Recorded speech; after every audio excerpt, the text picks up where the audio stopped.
You've been lied to about who you are. They told you the version of you they knew is the real one, that you must stay familiar to stay loved, that changing means losing yourself. But if that were true, why does the old identity feel like clothes that no longer fit? Why do old roles feel exhausting to perform? Why do you feel a quiet distance from the person you used to be?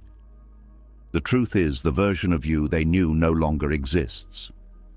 You are not meant to stay frozen in someone else's memory. You are meant to change, to awaken, to outgrow the life that once defined you, and Buddhist teachings reveal why this transformation is not loss, but liberation.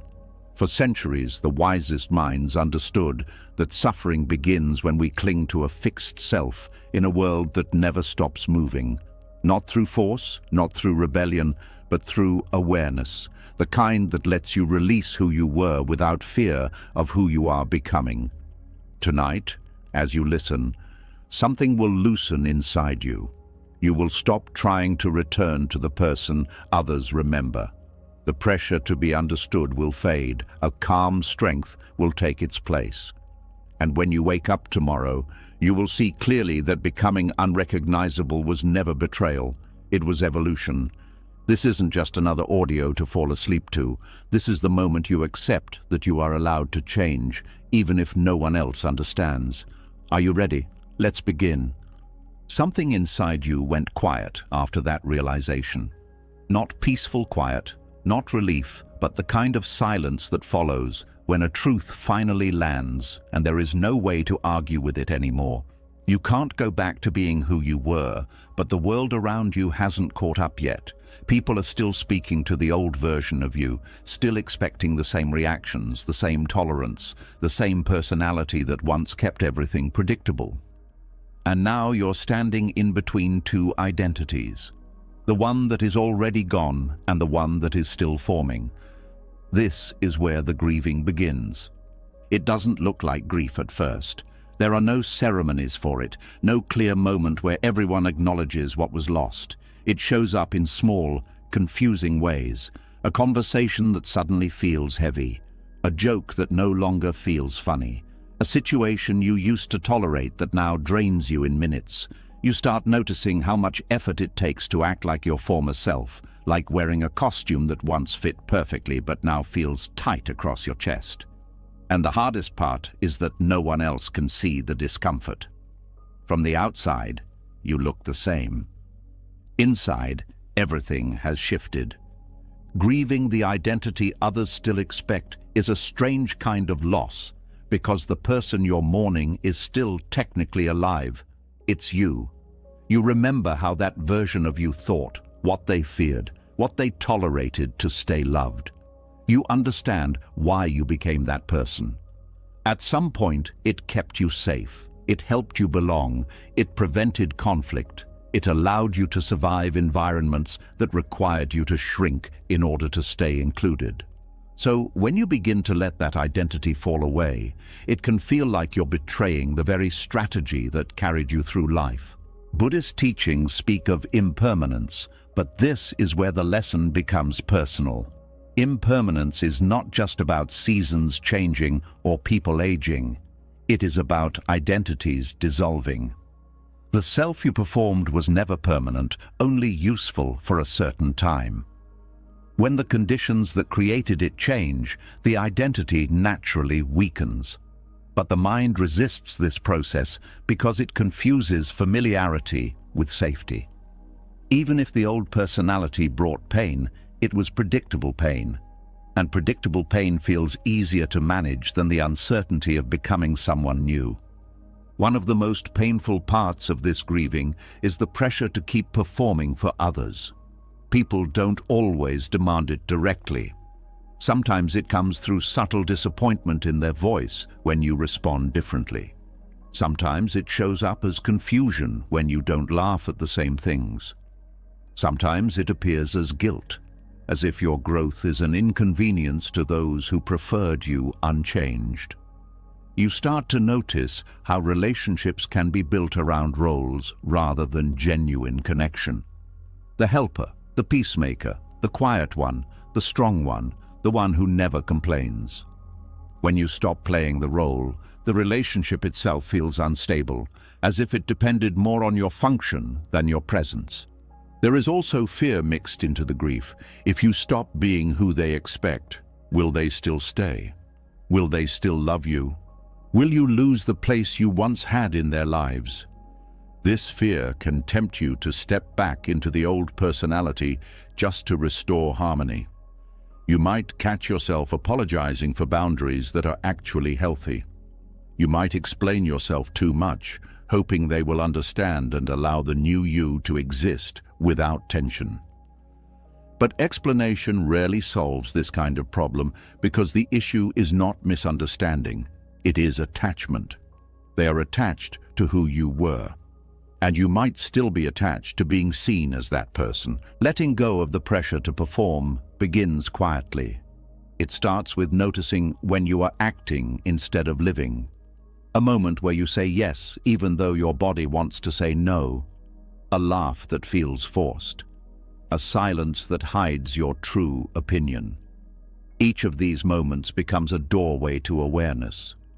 Buddhism teaches that awareness dissolves suffering because it reveals what is actually happening instead of what we pretend is happening. Once you see that you are performing, it becomes harder to keep pretending without feeling the cost. Another layer of grief appears when you realize that some people only felt comfortable with the wounded version of you. They understood you when you were struggling because your pain made you relatable. Your healing creates distance because it removes the dynamic that once connected you. This realization can feel lonely. You might question whether growth is worth the separation it creates, but the alternative would be staying wounded to preserve connection, and that is a quiet form of self-abandonment. There is also a sense of disorientation that comes with shedding an identity. If you are no longer who you were, who are you now? Without the familiar personality traits that defined you, you might feel empty for a while. This emptiness is not a sign of failure. It is space, a clearing where something more authentic can emerge.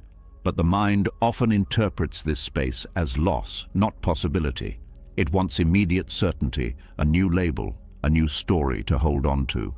Buddhism encourages staying in the uncertainty long enough for clarity to grow naturally, rather than forcing a new identity too quickly. You may notice memories surfacing during this grieving process. Moments where the old identity was shaped. Times when you learned that being quiet kept the peace, that being agreeable prevented rejection, that being strong meant suppressing your needs. These memories are not returning to hurt you. They are surfacing so you can see the origin of the persona you carried. Compassion becomes essential here. Instead of judging your past self for not knowing better, you begin to appreciate the intelligence behind those survival strategies.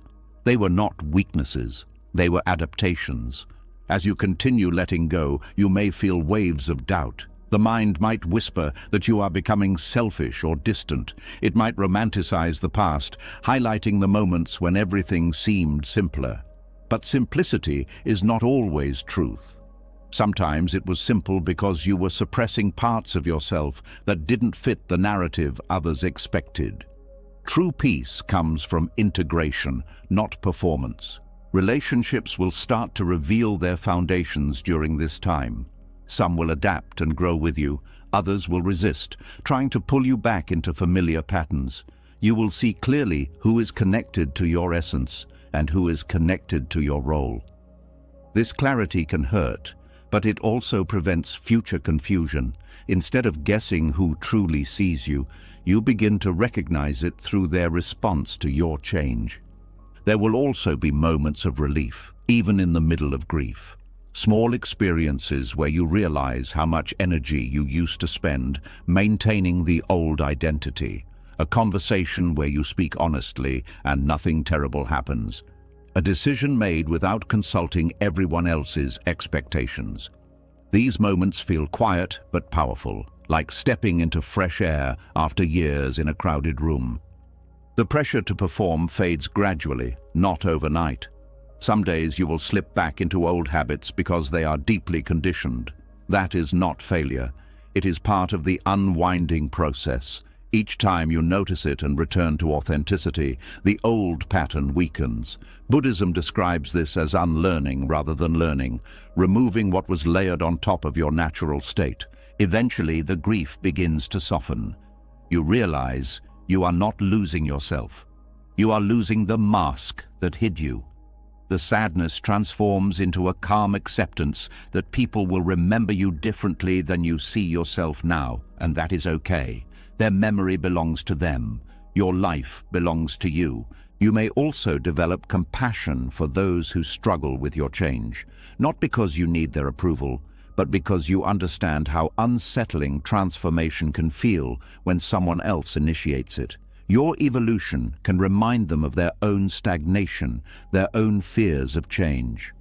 This understanding prevents bitterness from taking root. You don't need to convince them. You simply continue walking your path. Over time, a quiet confidence replaces the need to be recognized. You stop waiting for permission to be who you are becoming. The grief dissolves into gratitude for the journey that brought you here. Even the old identity, with all its limitations, becomes something you honor rather than resent. It carried you to the point where you could finally release it. What remains is a sense of alignment that cannot be performed. It is not loud or dramatic. It feels steady, grounded, real. You no longer feel the urge to return to the person others remember because you see clearly that doing so would be a step away from yourself. The version of you they knew served its purpose. It was never meant to be permanent. And as this realization settles, something unexpected happens.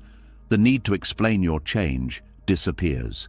You no longer feel obligated to justify why you are different. You understand that transformation is not something that requires approval to be valid. It simply unfolds, like seasons shifting without asking permission from the trees. This is the quiet freedom that follows the grief, not the absence of sadness, but the presence of truth. You stop performing. You stop apologizing for evolving. You stop carrying the emotional weight of expectations that no longer belong to you. And in that space, a new identity begins to form, not one designed to please others, but one that reflects who you are when nothing is forced. The process is slow, almost invisible, but deeply real. You are not becoming someone else. You are becoming someone closer to yourself than you have ever been. The grief was not a sign that something went wrong. It was proof that something real was changing.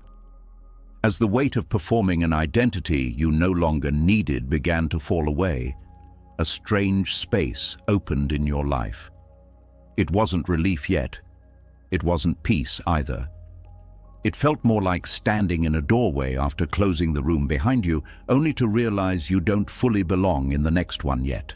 The grief of letting go quietly turned into distance, not just from who you were, but from the places and people that once felt like home. This is where transformation reveals its hidden cost. Growth doesn't just remove old masks, it changes where you can breathe comfortably. At first, the loneliness is subtle. It doesn't arrive as dramatic isolation. It shows up in moments that used to feel normal. You sit in a familiar space and something feels off, as if the emotional temperature has changed but no one else notices. Conversations repeat patterns you no longer resonate with. Topics that once held your attention now feel shallow or exhausting. You find yourself quieter, not because you have nothing to say, but because what matters to you has shifted beyond the room's language. Outgrowing familiar environments is one of the most disorienting experiences a person can face because it removes the illusion of belonging without immediately providing a new one. These rooms were once your shelter. They held your routines, your history, your shared references with others. But transformation alters your inner world first, long before your outer world rearranges itself. So you begin to move through spaces that still look the same while feeling entirely different inside. This loneliness is not the result of rejection, it is the result of misalignment. You are not being pushed out. You simply no longer fit the emotional architecture of the room. The values that once kept you connected may now conflict with the clarity you have gained. What once felt comforting can begin to feel restrictive, like trying to breathe through fabric pressed too tightly against your face. There is also confusion because nothing obvious has changed externally.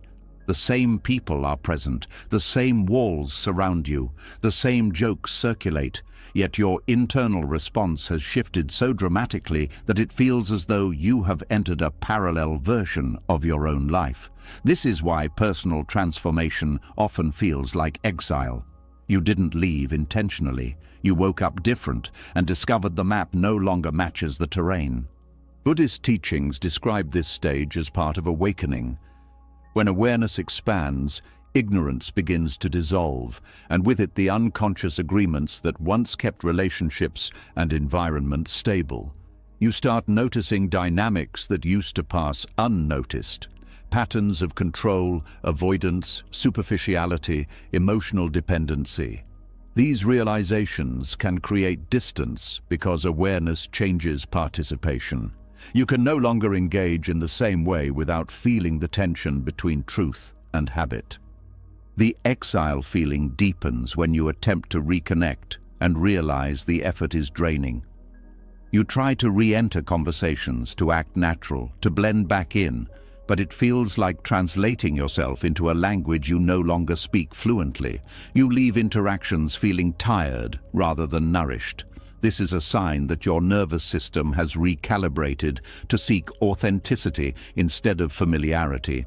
Loneliness in this phase is often mistaken for a problem to fix quickly. You might feel tempted to fill the silence with noise, to return to old distractions, to surround yourself with people, even if the connection is thin. But this loneliness has a purpose.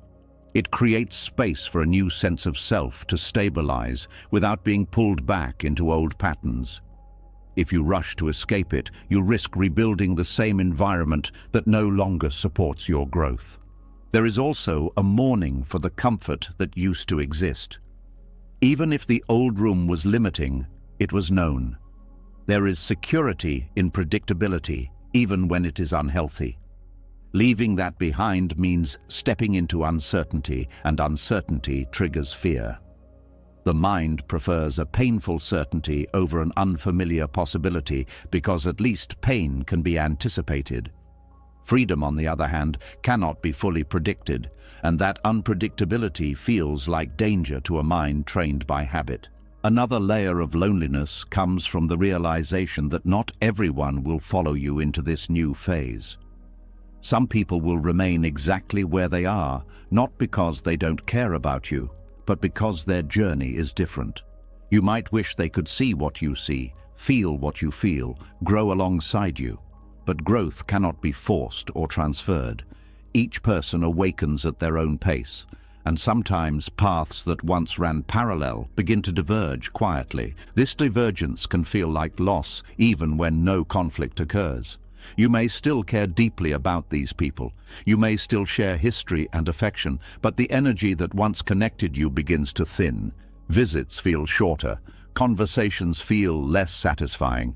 The silence afterward feels louder. It becomes clear that connection built on past versions of yourself cannot fully sustain the present one. During this exile phase, you may also encounter the fear that you will never find a place where you truly belong again. The mind starts creating stories. Maybe you changed too much. Maybe you became too distant. Maybe you lost something essential. Buddhism addresses this fear by reminding us that belonging is not found in rooms, but in awareness. When you become at home within yourself, the environment becomes less threatening. The exile dissolves into solitude, and solitude becomes fertile rather than empty. Solitude is different from loneliness. Loneliness feels like absence. Solitude feels like presence without distraction. As you spend time in this quieter space, you begin to hear your own thoughts more clearly. You notice what genuinely interests you, what energizes you, what no longer deserves your time. This self-knowledge could not have developed in the noise of the old environment because it required silence to surface. You also start to rebuild your relationship with yourself. For years, your identity may have been shaped by external feedback, how others reacted to you, what they expected, what roles you played.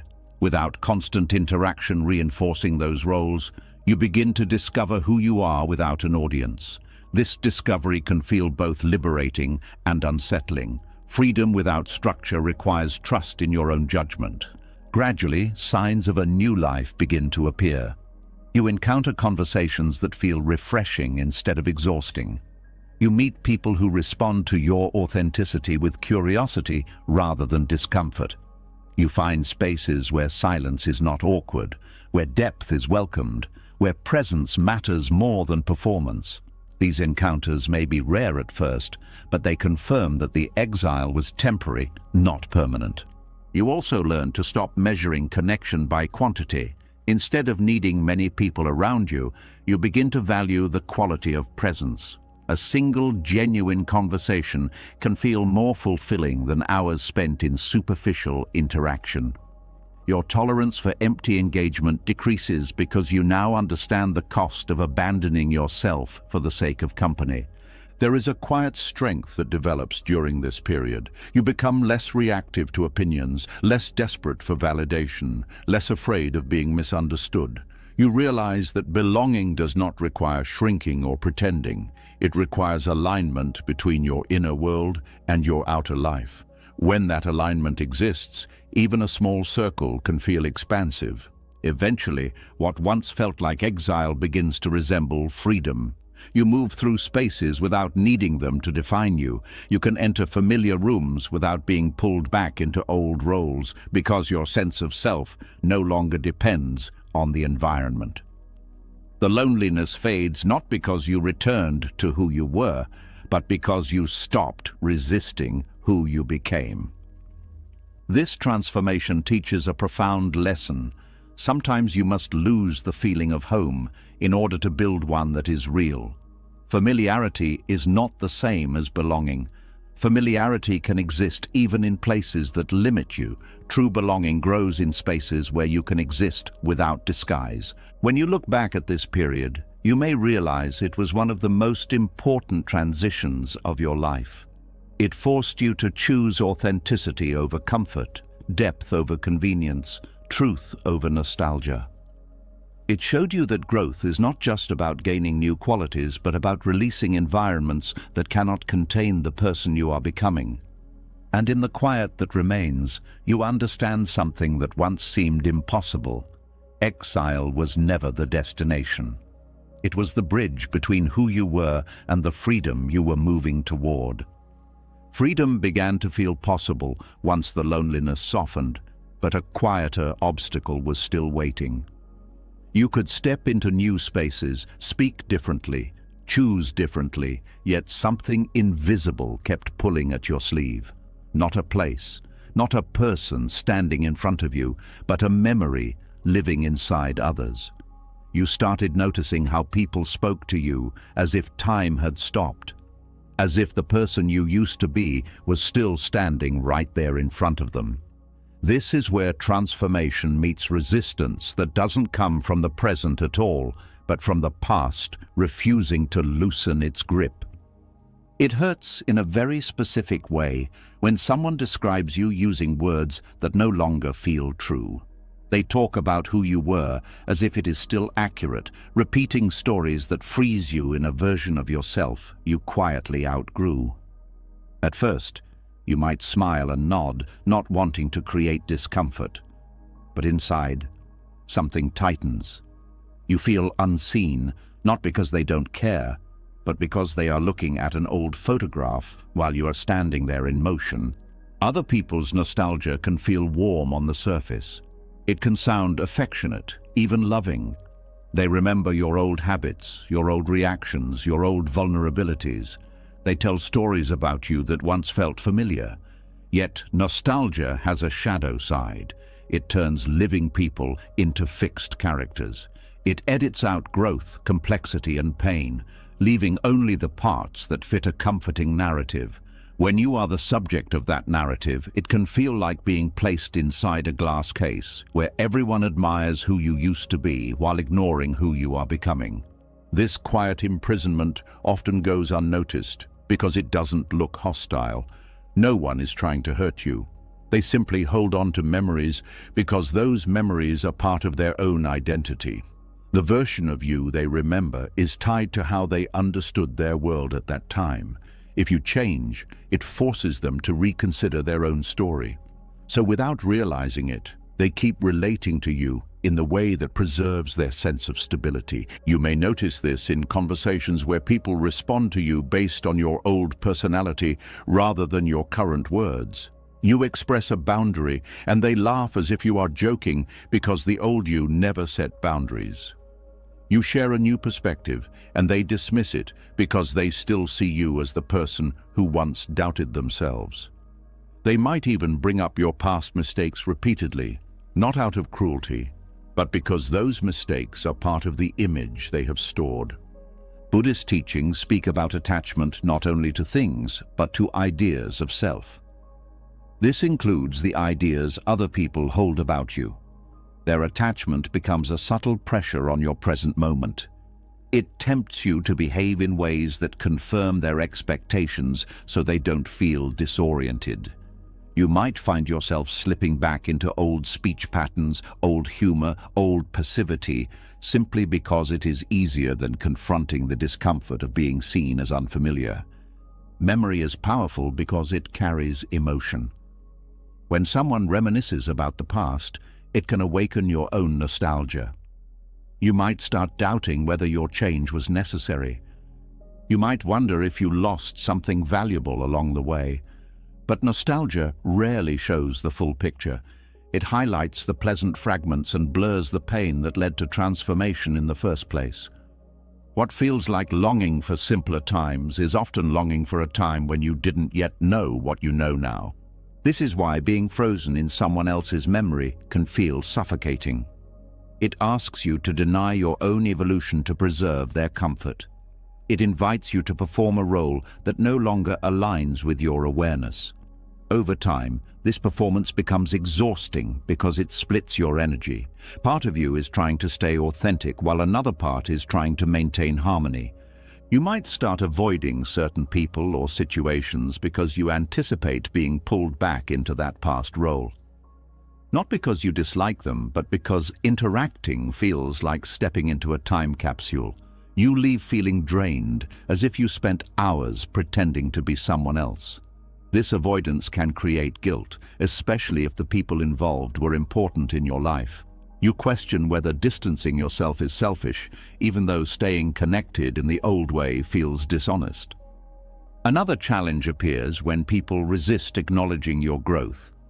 They may respond defensively when you act differently, interpreting your change as judgment or rejection. Your calm may feel threatening to someone used to your emotional reactivity. Your independence may feel like abandonment to someone who relied on your availability. Their reaction is less about you and more about the shift in the dynamic they depended on. Understanding this does not eliminate the pain, but it prevents resentment from taking root. You begin to see that their nostalgia is not an attack. It is a form of clinging, driven by fear of losing what felt familiar. Compassion becomes possible when you recognize that they are also grieving, even if they cannot articulate it. They are losing the version of you that helped them feel secure. At the same time, compassion does not require self-betrayal. You can acknowledge their memories without stepping back into the role they expect. This balance takes practice. It involves responding from your present awareness while allowing them time to adjust. Some will eventually see you clearly. Others may continue relating to the past version indefinitely. Your peace cannot depend on their ability to update their perception. Buddhism teaches that identity is fluid, a process rather than a fixed entity. When you internalize this truth, you stop feeling obligated to remain consistent with someone else's memory. You understand that their image of you belongs to their mind, not to your life. You are free to change, even if the change is inconvenient for others. Letting go of the need to be remembered accurately is a turning point. It releases you from the invisible contract that says you must behave in ways that confirm the past. You accept that some people will always think of you as who you were, and that is not something you need to correct. Trying to manage everyone's perception would consume the energy needed to live authentically. There is also relief in recognizing that you are not responsible for maintaining someone else's nostalgia. Their memories are part of their journey, just as your transformation is part of yours. When you stop trying to reconcile the two, a sense of spaciousness appears. You can appreciate the shared history without being trapped inside it. You may still feel moments of sadness when you realize that certain connections cannot evolve with you. The stories you once shared may no longer carry the same meaning. The bond that depended on a specific version of you may fade. This is not a failure of love. It is a reflection of impermanence. Relationships, like identities, change form over time. As you continue forward, new relationships begin to form that are rooted in who you are now rather than who you were. These connections feel lighter because they do not require you to explain your growth or justify your differences. There is mutual curiosity instead of assumption, presence instead of projection. Eventually, the sense of imprisonment dissolves. You stop reacting to being seen as your past self because you no longer feel defined by it. Their nostalgia becomes background noise rather than a force shaping your behavior. You can listen to old stories about yourself without feeling pulled back into them. This freedom does not erase your history, it integrates it. You carry your past as knowledge rather than identity. The roles you once played become chapters rather than cages. You can revisit them without becoming them again. In this clarity, you understand something deeply reassuring. Memory can freeze images, but it cannot stop movement. You are not required to live according to someone else's snapshot. Your life unfolds in real time, guided by awareness rather than nostalgia. The quiet strength that emerges here prepares you for the next phase of transformation, where you learn to walk forward without needing everyone to follow or understand. The past loosens its grip, and the present finally feels wide enough to hold the person you are becoming. As the grip of memory began to loosen and you stopped trying to live inside other people's snapshots of you, a new tension quietly surfaced. It wasn't about who they thought you were anymore. It was about who you once promised yourself you would be. Old dreams, old loyalties, old plans, all waiting patiently in the background, expecting you to follow through. You started to notice that growth doesn't just distance you from people. It can distance you from the life you once believed you were supposed to live. And this is where a different kind of courage becomes necessary. There is a particular sadness that comes from realizing you are no longer aligned with paths you once fought hard to walk. Goals that once gave you identity now feel hollow. Relationships that once felt permanent now feel like chapters that quietly closed. Even beliefs about what success or happiness should look like begin to dissolve. You may catch yourself wondering when exactly the shift happened, because it rarely arrives as a dramatic event. It unfolds slowly, like a landscape changing color while you are too busy surviving to notice. Disappointing old versions of your life feels uncomfortable because it challenges the idea that consistency equals integrity.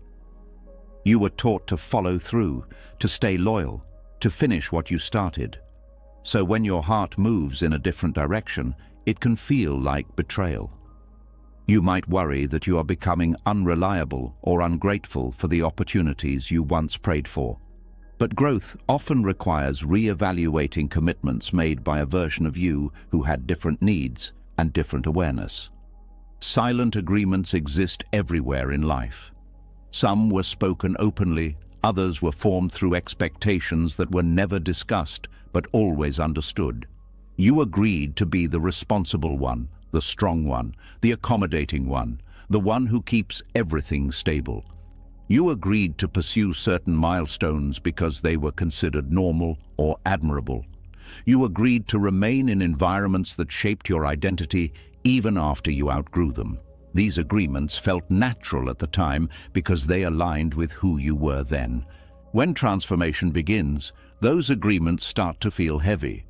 Not because they were wrong, but because they belong to a past reality. Continuing to honor them would require ignoring your present truth. This is where courage becomes necessary. It is not loud or dramatic courage, it is quiet, steady courage. The willingness to accept that some expectations will not be fulfilled, some promises will not be kept in the way they were originally imagined. You may feel guilt when you step away from paths that once defined you. Guilt for changing direction, for leaving roles unfinished, for no longer being who others relied on you to be. This guilt is rooted in empathy. You care about how your choices affect others. But guilt can also keep you stuck if it prevents honest evaluation of what is actually healthy for you now. Buddhism encourages compassion balanced with wisdom, caring without abandoning clarity. Another layer of this courage involves disappointing your own past hopes. There were dreams you held onto because they represented security, recognition, or belonging. Letting go of them can feel like admitting defeat, even when the release is necessary for growth. You might question whether you gave up too soon, whether perseverance would have eventually paid off. But not every path is meant to be completed. Some exist to lead you toward awareness of what truly matters. The difficulty lies in accepting that the person who made those plans was operating with limited information.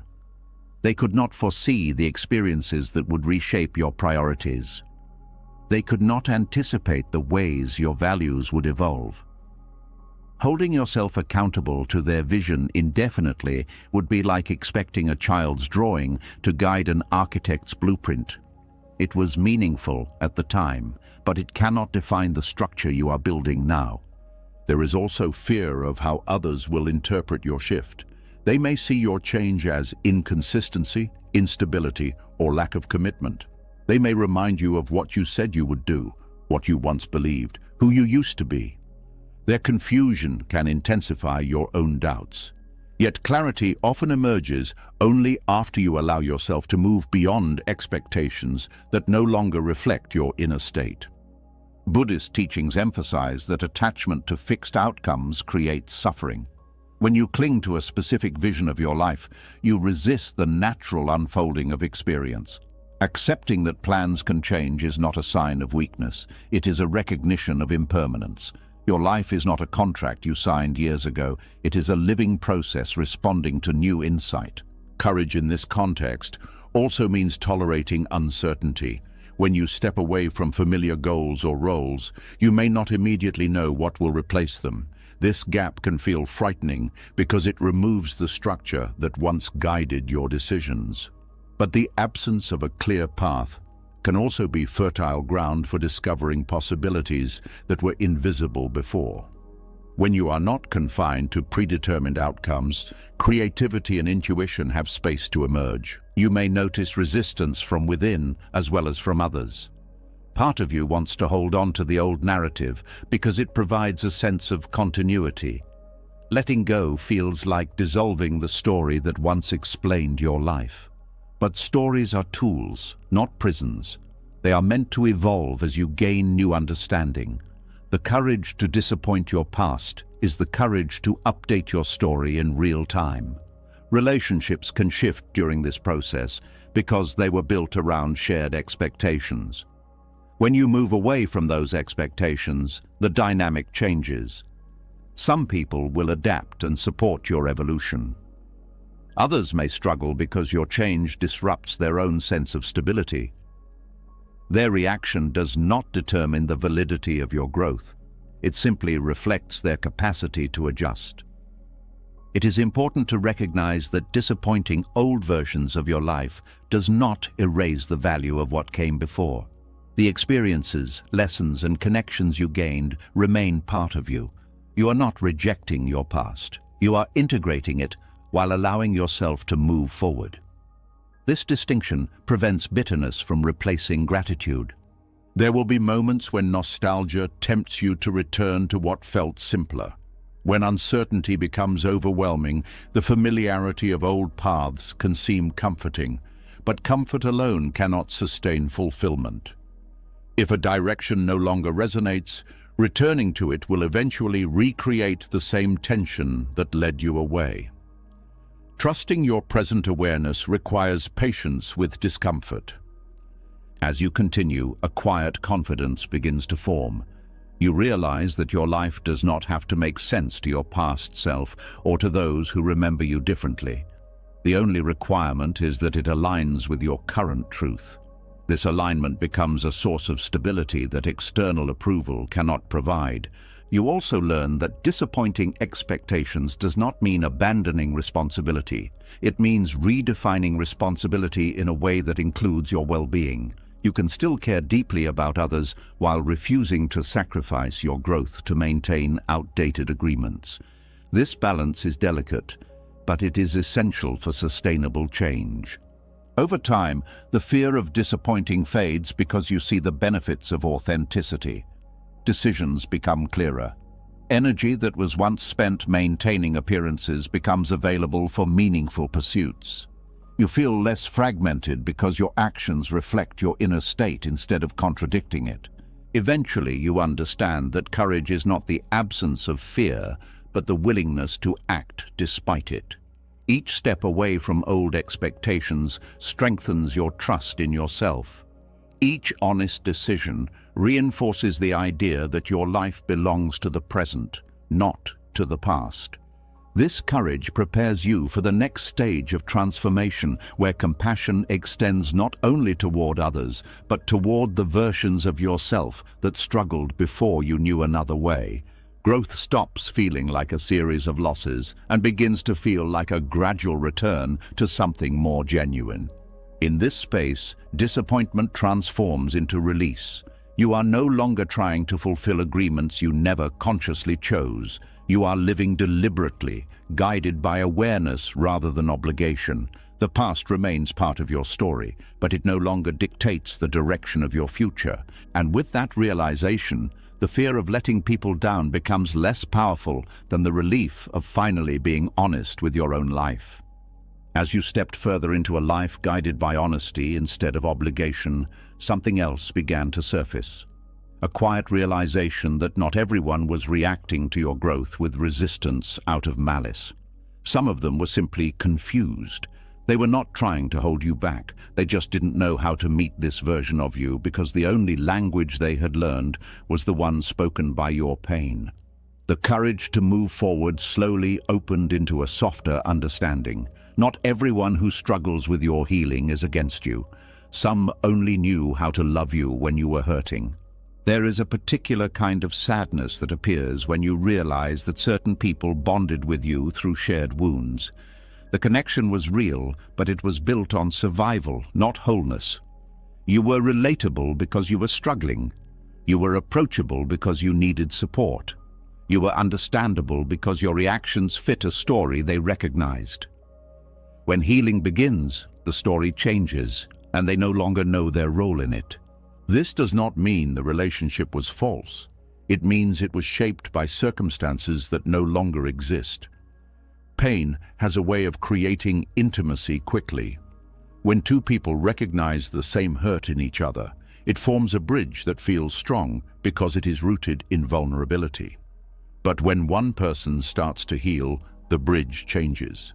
The shared language of suffering fades, and without realizing it, both people can feel lost. Some may respond by trying to pull you back into the old dynamic. They might bring up painful memories repeatedly, as if reminding you of who you were will restore the connection.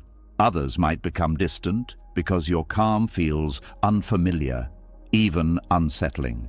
Your stability may highlight their own unresolved struggles, and that contrast can create discomfort they don't know how to process. Buddhist teachings emphasize compassion not only for those who hurt us, but also for those who cannot understand us. Everyone moves at their own pace through awareness. Just as you once lived in patterns you now recognize as limiting, others are still navigating their own journeys. Seeing this clearly allows you to replace frustration with patience. Compassion does not mean returning to a wounded state to make others comfortable. It means recognizing that their reaction comes from confusion rather than rejection. They are adjusting to a version of you that no longer fits their expectations, and adjustment takes time. Some will learn to relate to you in a new way. Others may not.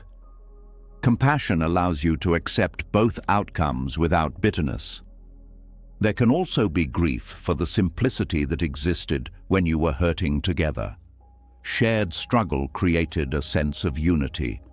Healing can feel isolating because it changes the emotional balance. You may find yourself wanting to help them the way they once helped you, but healing cannot be forced. Offering support without trying to fix them becomes the most respectful approach. It is important to understand that your healed state may feel distant to someone who is still in pain. Not because you stopped caring, but because you no longer operate from the same emotional frequency. Where you once reacted with intensity, you now respond with calm. Where you once sought reassurance, you now rely on inner stability. This difference can feel like separation, even when love remains. Compassion also involves forgiving yourself for not being able to meet everyone where they are. You may wish you could carry others with you, ensure they never feel left behind. But growth is not something that can be transferred like an object. Each person must walk through their own experiences to reach understanding. Your role is not to rescue, but to remain kind while honoring your boundaries. Some people may interpret your healing as indifference. They might say you changed too much, became too distant, forgot where you came from. These statements often reflect their fear of losing the connection that existed before. Responding defensively will not resolve this fear. Responding with calm acknowledgement can ease the tension without compromising your progress. There is also a deeper layer of compassion that develops when you realize you were once in their position. There was a time when you could not understand someone else's growth either. You may have felt abandoned when others moved forward. Remembering this prevents judgment from replacing empathy. It reminds you that confusion is part of the human experience, not a flaw. Your healed presence can still offer comfort even if it feels unfamiliar. Stability has a quiet influence. Over time, some may begin to trust the calm you embody. They may see that healing did not erase your humanity. It simply allowed you to express it without the distortion of pain. This gradual recognition can rebuild connection in a healthier form. However, compassion also requires accepting that some relationships will remain rooted in the past. Not every bond can evolve. Letting go without resentment becomes an act of kindness toward both yourself and the other person. You release them from the expectation to change while freeing yourself from the pressure to stay the same. As you continue forward, you learn to hold space for different emotional realities without absorbing them. You can listen without becoming overwhelmed. You can care without sacrificing your equilibrium. This balance is a sign that healing has reached a level where it no longer depends on external harmony. You may also discover new ways to connect that do not rely on shared suffering. Conversations about growth, creativity, presence, or simple everyday experiences can replace discussions centered on pain. These connections feel lighter because they are not anchored in survival mode. They allow joy to become part of the relationship. Compassion transforms the narrative from separation to understanding. Instead of seeing yourself as someone who left others behind, you begin to see yourself as someone who walked a path that is open to anyone willing to take it. Your healing becomes a quiet invitation rather than a dividing line. There is peace in knowing that you do not need everyone to relate to your present self for it to be valid. Recognition is not a requirement for authenticity. Your journey does not lose meaning simply because it is not understood by all. Trusting this truth allows you to move without carrying unnecessary guilt. Over time, you stop measuring relationships by how closely others mirror your state. You appreciate differences without feeling threatened by them. You can love people at various stages of awareness while remaining grounded in your own. This flexibility reflects a deeper maturity that sees growth as a continuous process rather than a destination. Eventually, compassion circles back to yourself. You recognize the strength it took to heal, the vulnerability it required, the uncertainty you endured. Instead of minimizing your progress to maintain connection, you honor it quietly. Self-respect becomes the foundation from which genuine compassion flows. In this understanding, the distance between you and those who only knew your wounded self feels less painful. It becomes part of the natural unfolding of life. Some people meet us in certain chapters and not others. Their presence was meaningful, even if it was temporary. Appreciating that meaning without clinging to permanence allows you to carry the connection without being bound by it. As this perspective settles, your heart feels lighter, not because everyone now understands you, but because you no longer need them to. Compassion dissolves the tension between past and present. It replaces the urge to explain with the willingness to accept. And in that acceptance, you become capable of relating to others from a place that is no longer shaped by wounds, but by awareness. This is where healing stops being something you guard and becomes something you quietly embody, influencing the world around you without effort. As compassion settled into your heart, and you stopped expecting others to understand your transformation, a deeper realization quietly emerged. It did not come as comfort. It came as clarity, the kind that rearranges everything you thought was still possible. You began to see that even if you wanted to return to the life you once knew, something essential had changed. Not the world around you, but the way you see it. And once vision changes, the past stops being a place you can live in. It becomes a memory you can visit but never inhabit again. There is a moment in every transformation that feels like waking up too far from a dream to fall back asleep. At first, you might try.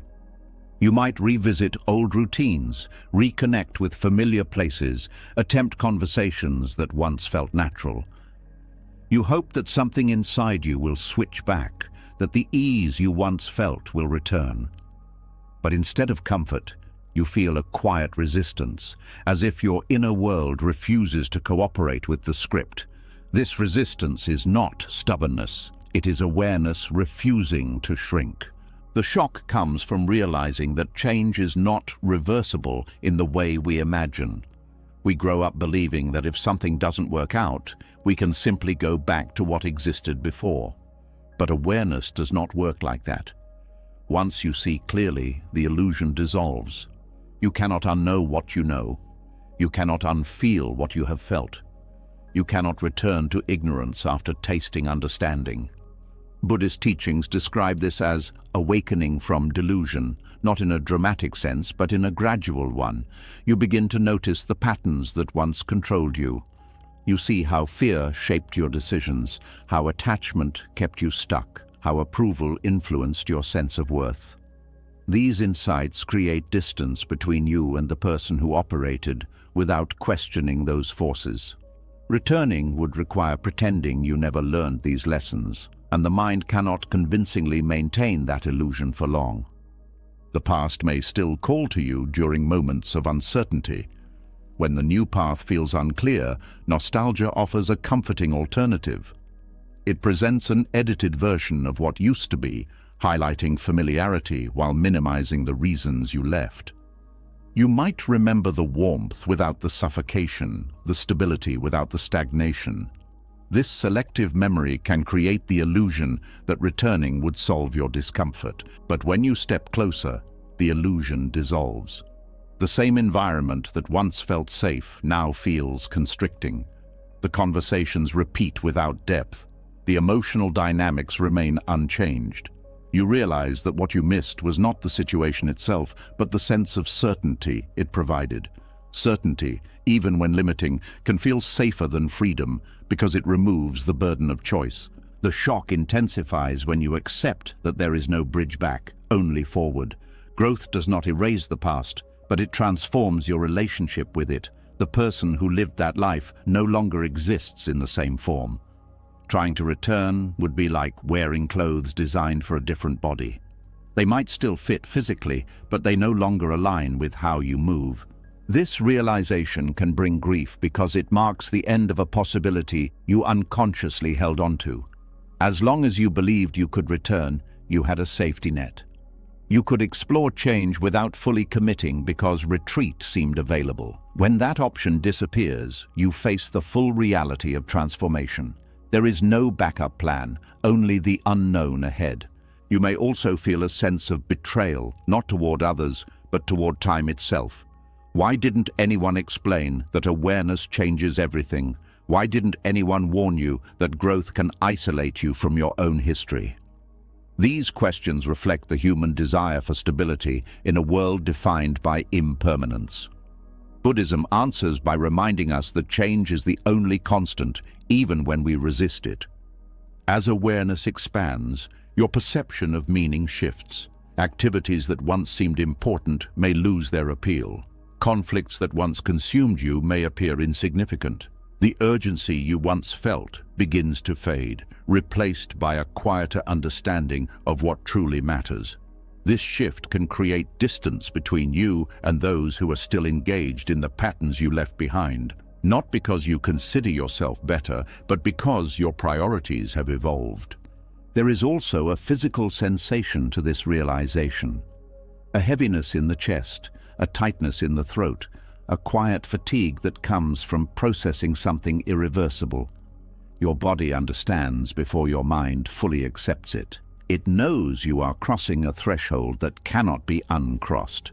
Allowing these feelings to surface without resistance helps the transition unfold naturally. You might question whether you would be happier if you had never changed. This thought often appears during moments of loneliness or doubt. It romanticizes the past as simpler, ignoring the dissatisfaction that initiated the journey. But happiness based on ignorance is fragile. It depends on not seeing what lies beneath the surface. Once awareness exposes the deeper layers, superficial contentment cannot sustain itself. Another aspect of the shock is realizing that not everyone will recognize your transformation. Some may still treat you as if nothing has changed, reinforcing the sense of disconnection. You might feel tempted to explain your experience, to seek validation for what you are going through. Yet words often fall short because awareness is experiential, not conceptual. It cannot be fully communicated, only lived. Gradually, acceptance begins to replace shock. You stop searching for ways to return and start exploring how to move forward with intention. The unknown becomes less threatening when you approach it with curiosity rather than fear. You begin to see that not being able to go back is not a punishment, but an invitation to create something new. Freedom emerges from this acceptance. Without the option of retreat, you invest fully in the present. You pay closer attention to what aligns with your values, what nourishes your spirit, what feels genuine rather than performative. Decisions become less about avoiding discomfort and more about honoring truth. You may also discover a deeper appreciation for impermanence. Knowing that nothing can be held permanently encourages you to engage with life more fully. Moments become precious, not because they will last, but because they will not. This perspective transforms loss into a reminder of presence rather than a source of despair. Relationships evolve as well. Those who resonate with your awareness remain, while others fade naturally.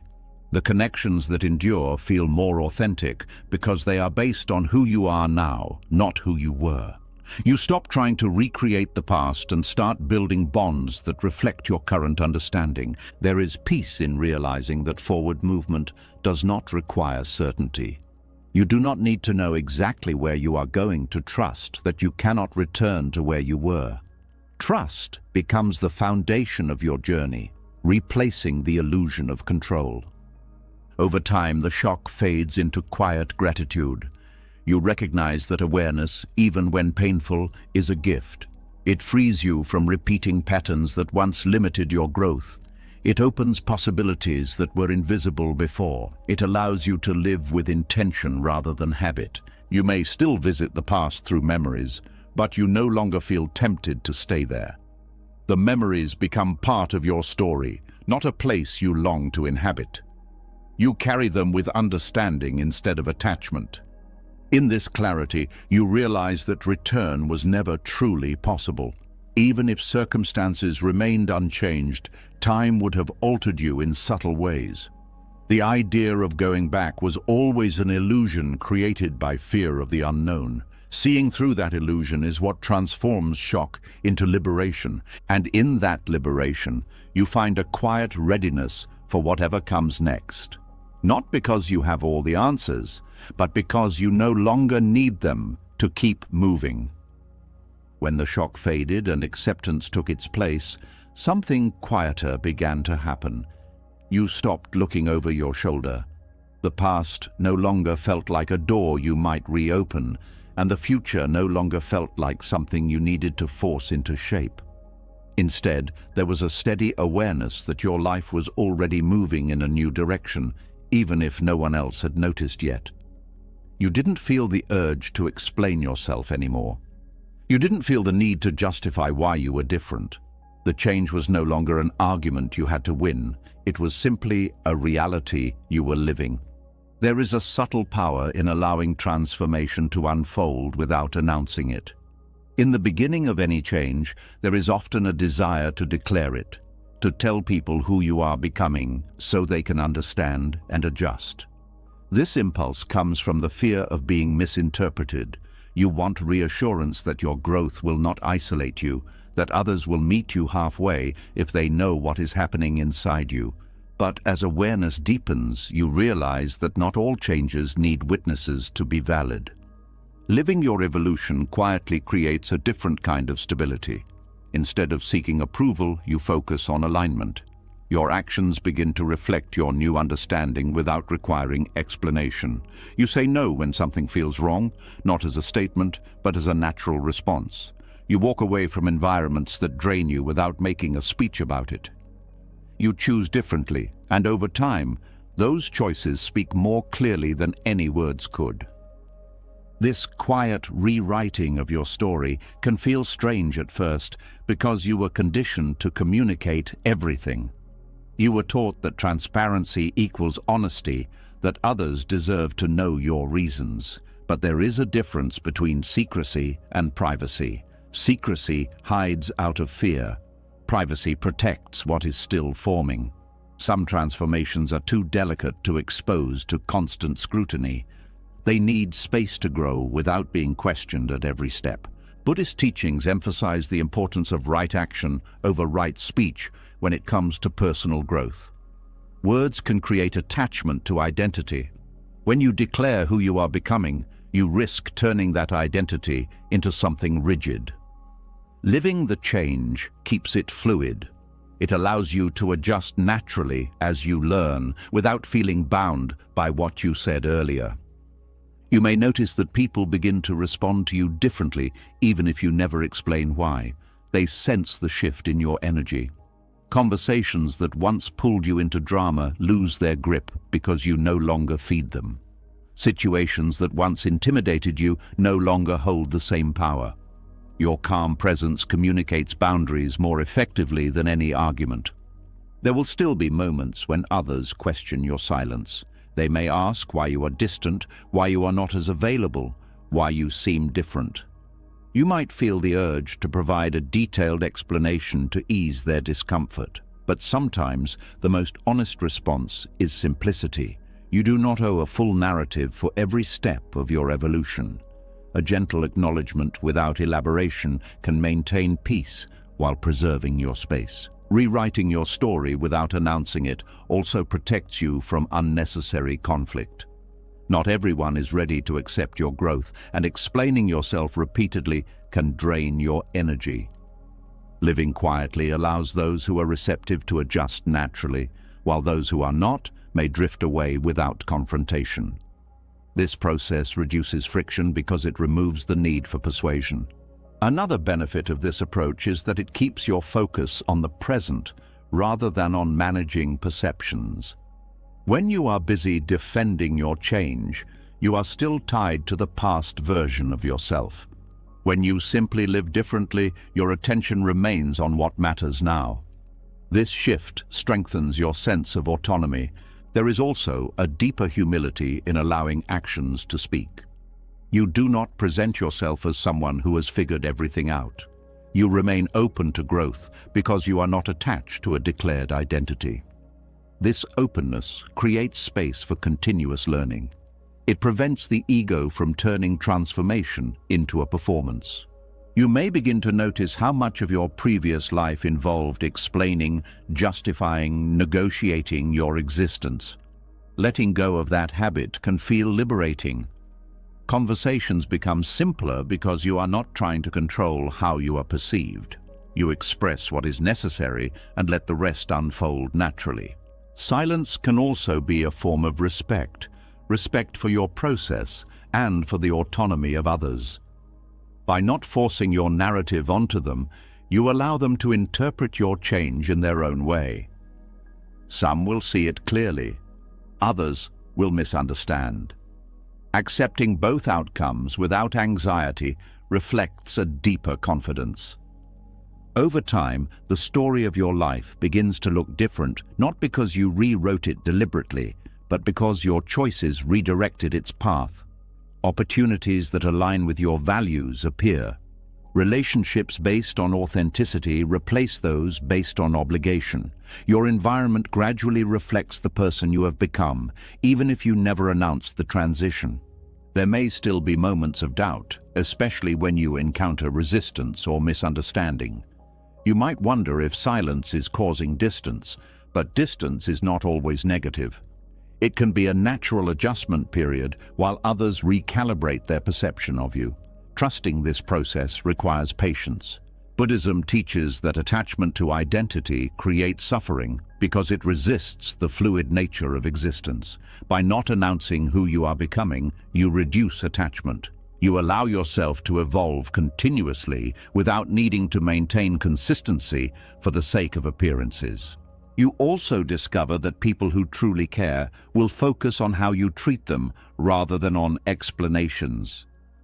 Kindness, presence, and honesty communicate more than declarations. Those who value you will adapt to your growth because they are invested in your well-being, not just in familiarity. As you continue, you may feel a quiet satisfaction in knowing that your life reflects your truth without needing validation. This satisfaction is not pride. It is alignment. It comes from living in accordance with your understanding rather than with expectations. Eventually, the need to narrate your transformation disappears entirely. You realize that your story is not a fixed script, but an unfolding process. Each day adds a new layer without erasing the previous ones. You are not abandoning your past. You are integrating it into a larger perspective. This approach also allows you to remain compassionate toward those who are still attached to earlier versions of you. You do not challenge their memories aggressively because you no longer feel threatened by them. Your identity is grounded in the present, not in their perception. There is freedom in knowing that you do not have to convince anyone of your authenticity. Authenticity reveals itself over time through consistency. Your calm responses, your thoughtful decisions, your steady boundaries become the new narrative others learn to recognize.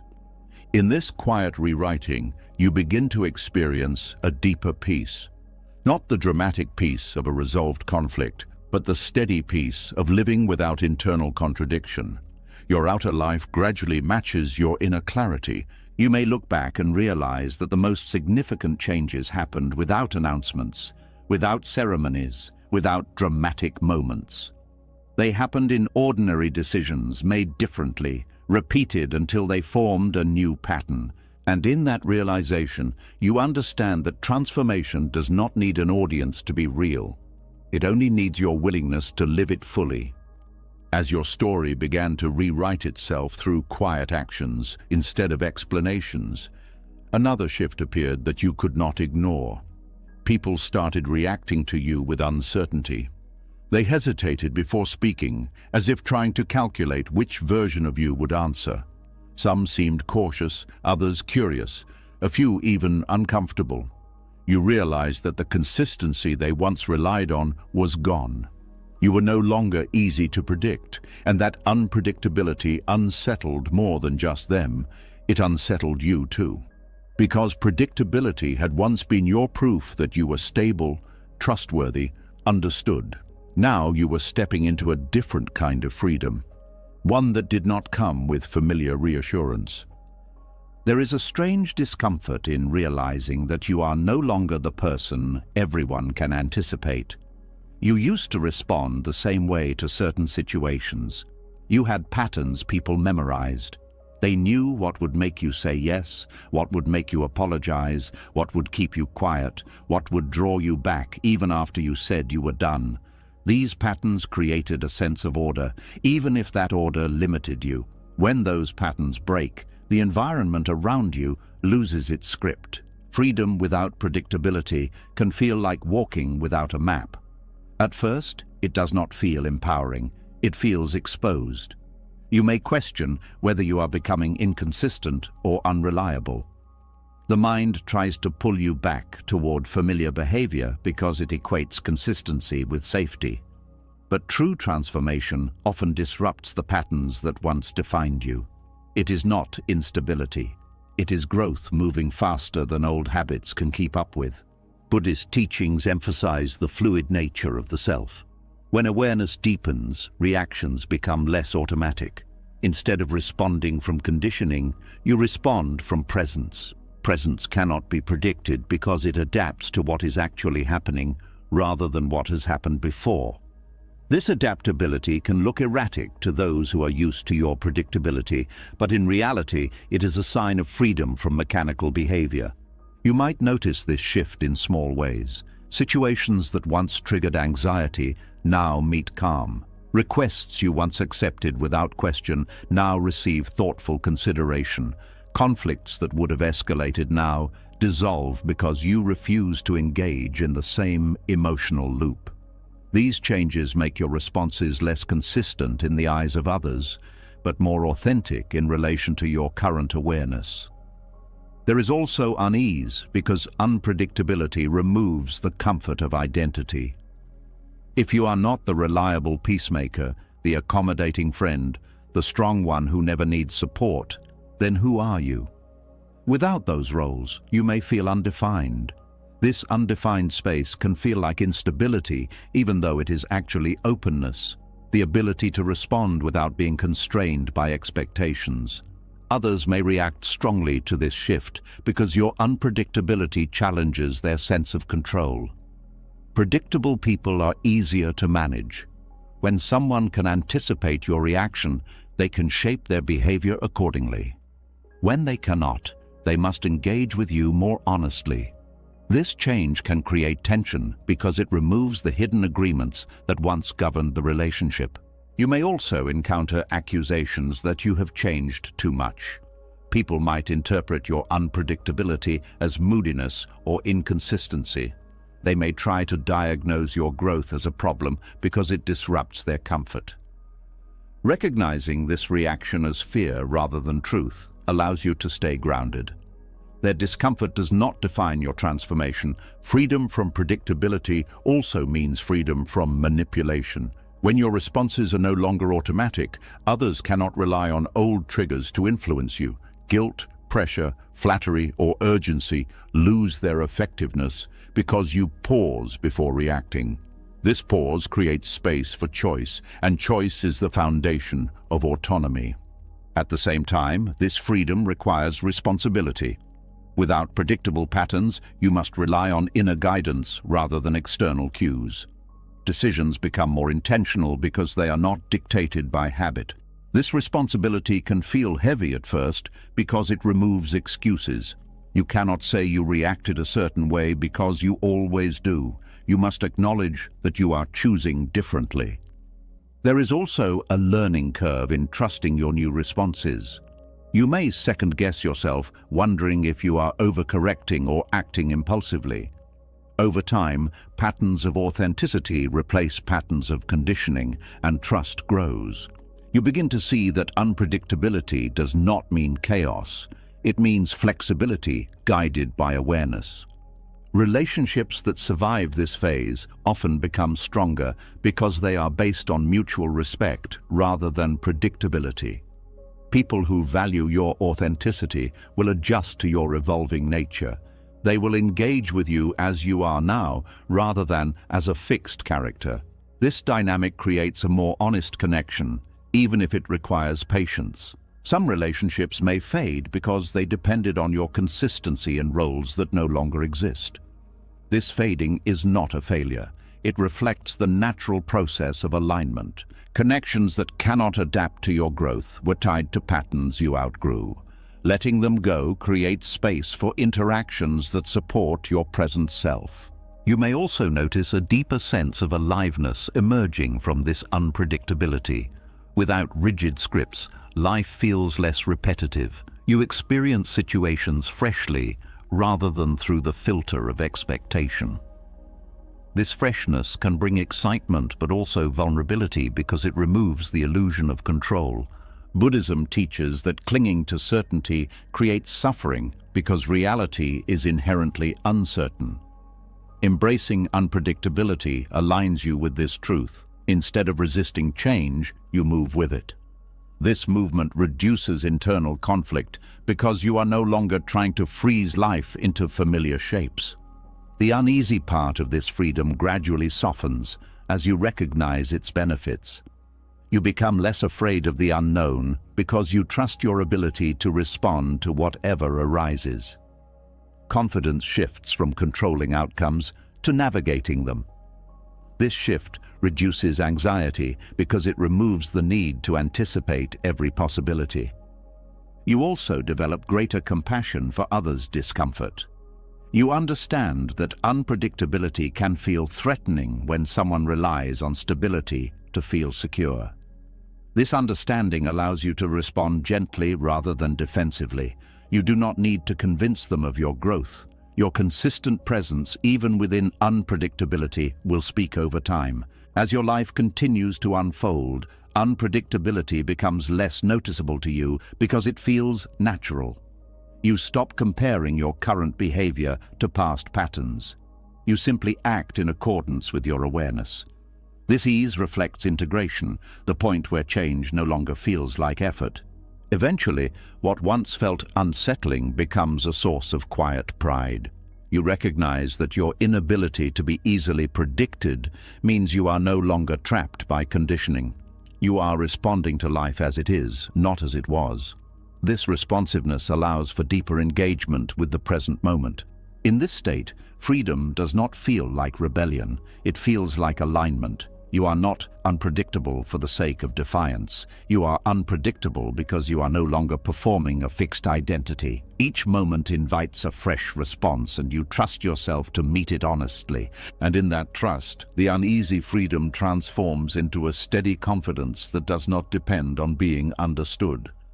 As unpredictability settled into something steady and you stopped measuring yourself against who you used to be, another quiet threshold appeared.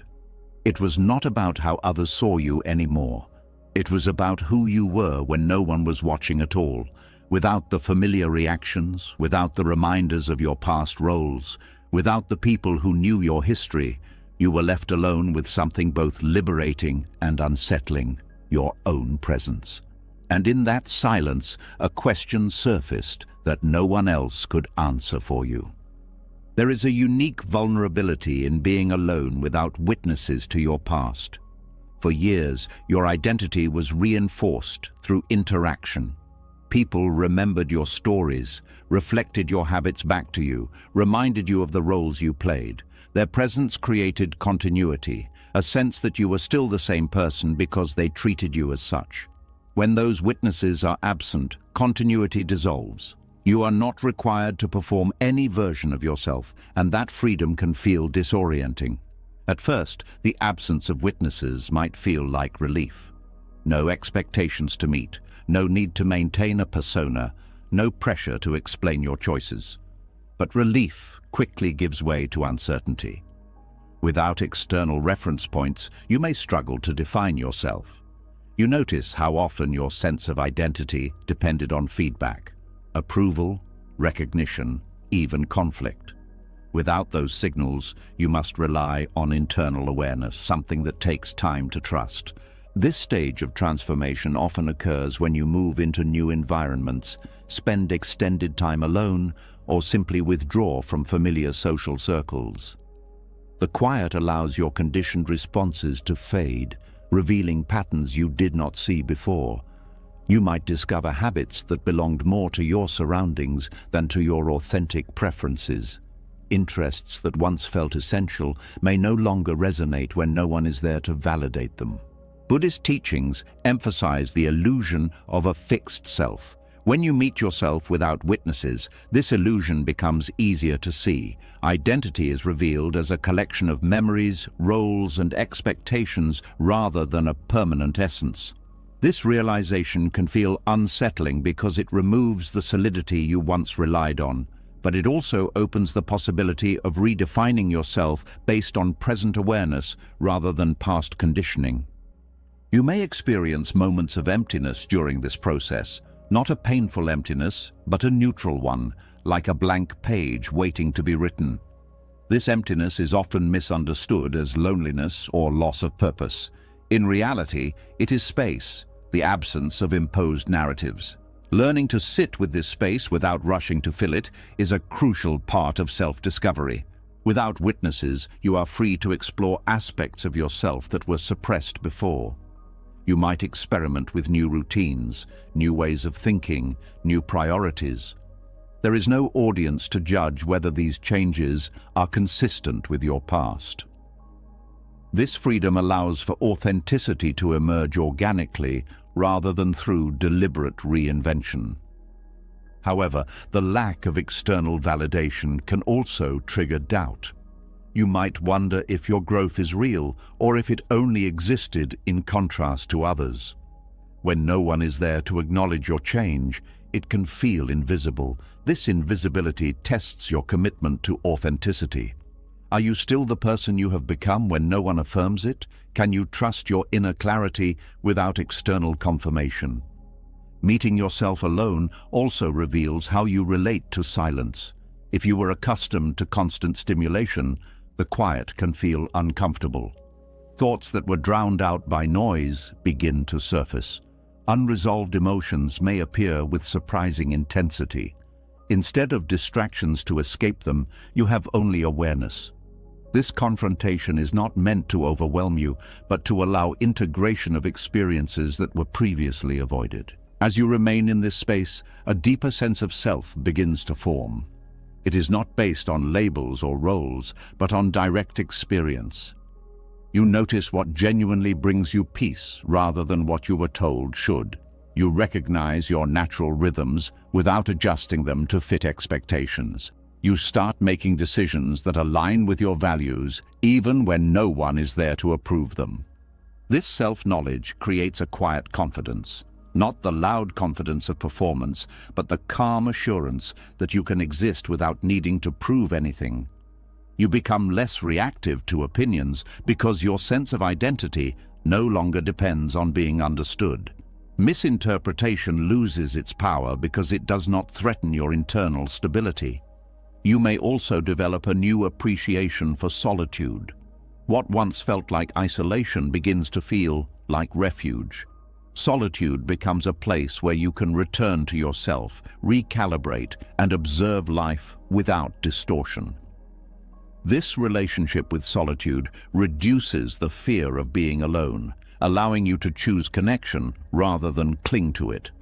When you eventually re-enter social environments, you bring this self-awareness with you.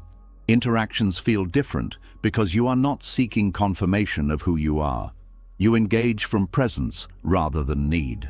This shift often leads to more authentic connections, as you attract people who resonate with your current state rather than your past identity. There may still be moments when you miss the familiarity of being known. Being understood without explanation can feel comforting.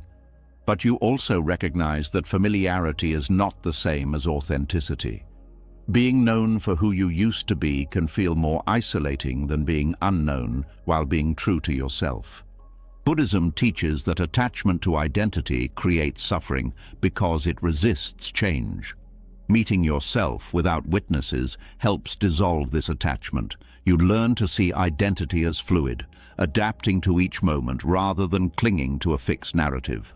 This flexibility reduces anxiety about maintaining consistency because you no longer need to defend a specific version of yourself. You may also find that creativity emerges more easily in this space. Without the pressure to conform, your mind explores possibilities freely. Ideas that once felt impractical or unconventional become worth considering. This creative energy reflects the release of constraints imposed by external expectations. Over time, you develop trust in your ability to navigate life independently of constant feedback. This trust does not make you indifferent to connection, but it prevents dependence on it. Relationships become choices rather than necessities, enhancing their quality. The most profound realization in this stage is that you are capable of being both alone and complete. Not perfect, not finished, but whole enough to stand without leaning on familiar structures. This wholeness is not something others can give or take away.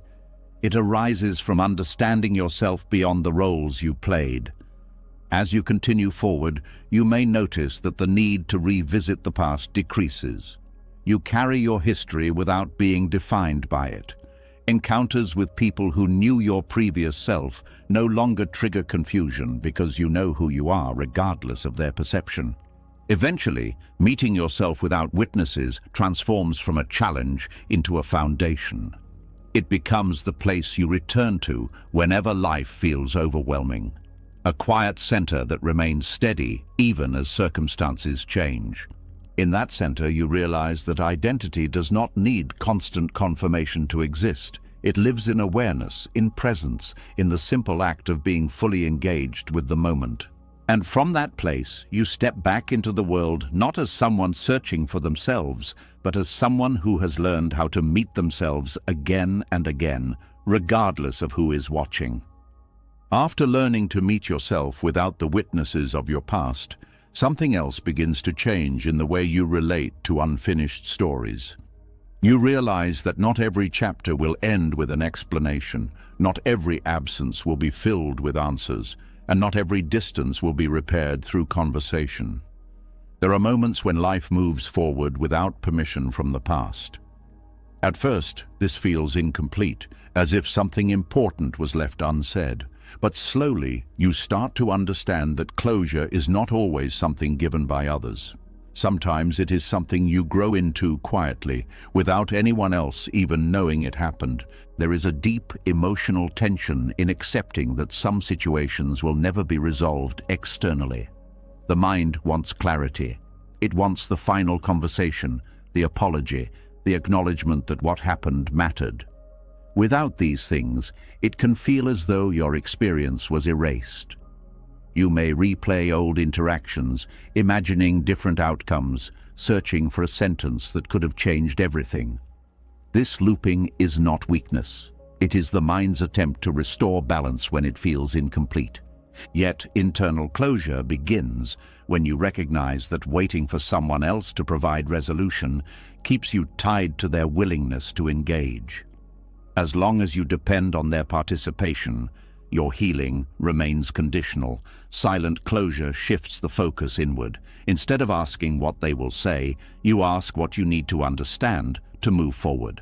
This question opens a different path, one that does not rely on cooperation from the outside.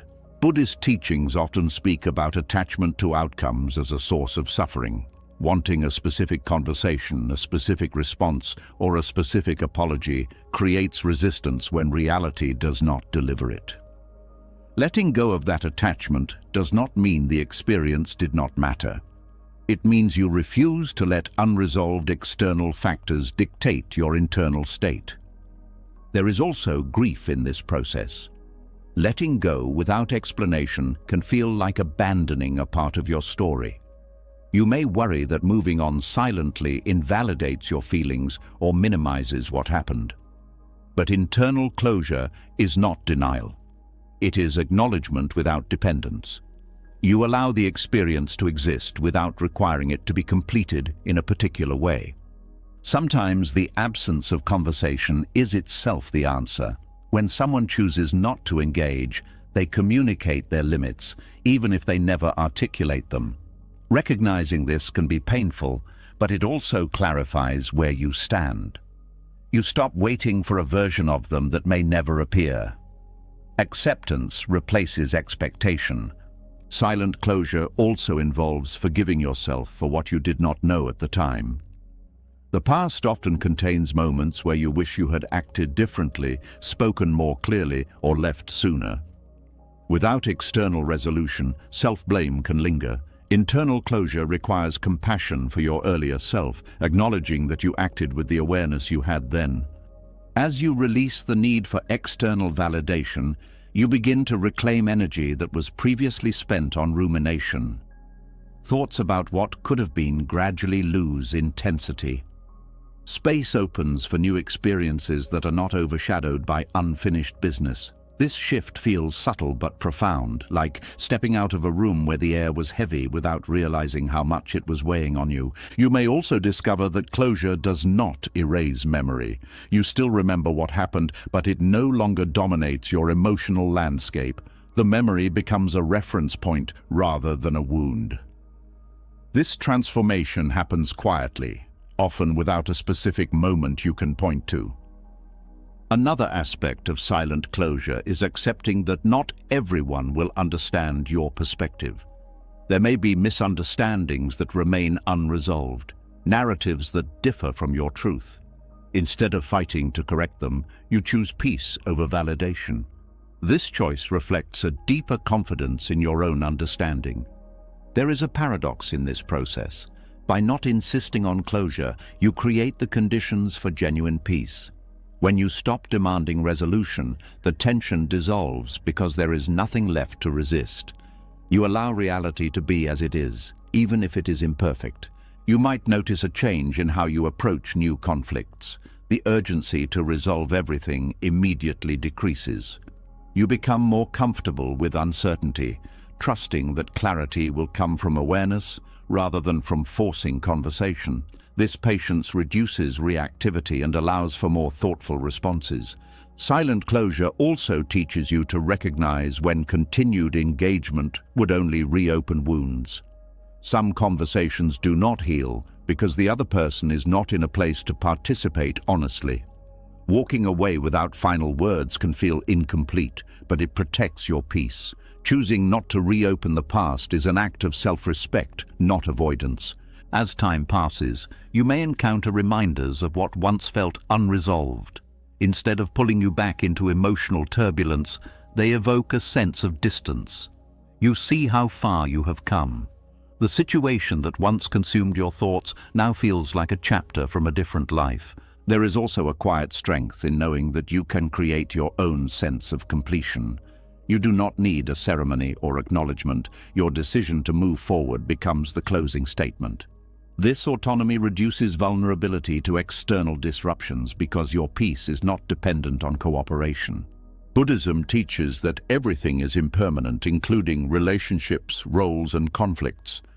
Internal closure aligns with this understanding. You accept that life will not pause to tie every loose end. Some threads remain unfinished, not because they were unimportant, but because life continues to unfold beyond them. You may also feel compassion for those who could not provide closure. Recognizing their limitations does not excuse harmful behavior, but it releases you from resentment. You understand that people act according to their own awareness, which may not include the capacity for resolution. Over time, silent closure becomes less about letting go of others and more about returning to yourself. You invest your attention in what is present rather than what is absent. This reorientation brings a sense of stability that external resolution could never guarantee. There is a moment when you realize that you are no longer waiting. No longer checking for messages, no longer rehearsing what you would say if the opportunity appeared. That moment does not feel dramatic. It feels ordinary, almost unnoticed, like waking up one day and realizing the weight is gone. In that ordinary moment, you understand that closure was not something you received, it was something you allowed. By choosing not to hold on to unfinished expectations, you created space for peace to settle naturally. And as you continue forward, you carry the quiet knowledge that not every ending needs words to be real. As silent closure settled into your life and you stopped waiting for unfinished conversations to complete themselves, you began to notice something even more revealing. The distance you created did not affect everyone equally. Some people remained present, adjusting naturally to your peace. Others faded away, as if the connection had been tied to something that no longer existed. At first, this felt confusing, even painful. You wondered if you had done something wrong, if your growth had somehow pushed people away. But slowly, a clearer understanding began to form. Not every relationship was built to survive your healing. Some were anchored in the version of you that needed them in a very specific way. There is a difficult realization that comes when you begin to feel stronger inside. You start to see how certain bonds were sustained, not by mutual understanding, but by imbalance. When you were struggling, uncertain, or hurting, those relationships had a defined role. They offered advice, comfort, distraction, or control. Your pain created a structure that kept the connection active. Once that pain began to fade, the structure lost its purpose. At first, you may try to preserve the relationship by recreating old patterns. You might downplay your progress, speak about your life as if nothing has changed, or avoid topics that reflect your growth. This effort comes from loyalty and fear of loss, but it also reveals how much of the connection depended on your suffering being visible. When authenticity replaces performance, tension appears because the dynamic no longer fits. Buddhist teachings often describe attachment as clinging to conditions that are constantly changing. Some relationships are attached to the conditions of your pain because it gave them a clear identity. When the condition changes, they struggle to adapt. This does not necessarily mean the other person is malicious. It means the connection was formed around a shared experience that no longer defines you. You may notice that conversations feel different. Topics that once brought you together now feel heavy or irrelevant. Attempts to share your new perspective might be met with disinterest, skepticism, or subtle resistance. It can feel as though they prefer the version of you who was easier to relate to because you are operating from a familiar place of vulnerability. There is also a psychological comfort in being needed. When you were struggling, others could feel useful by helping you. Your healing removes that role, leaving them unsure of how to connect.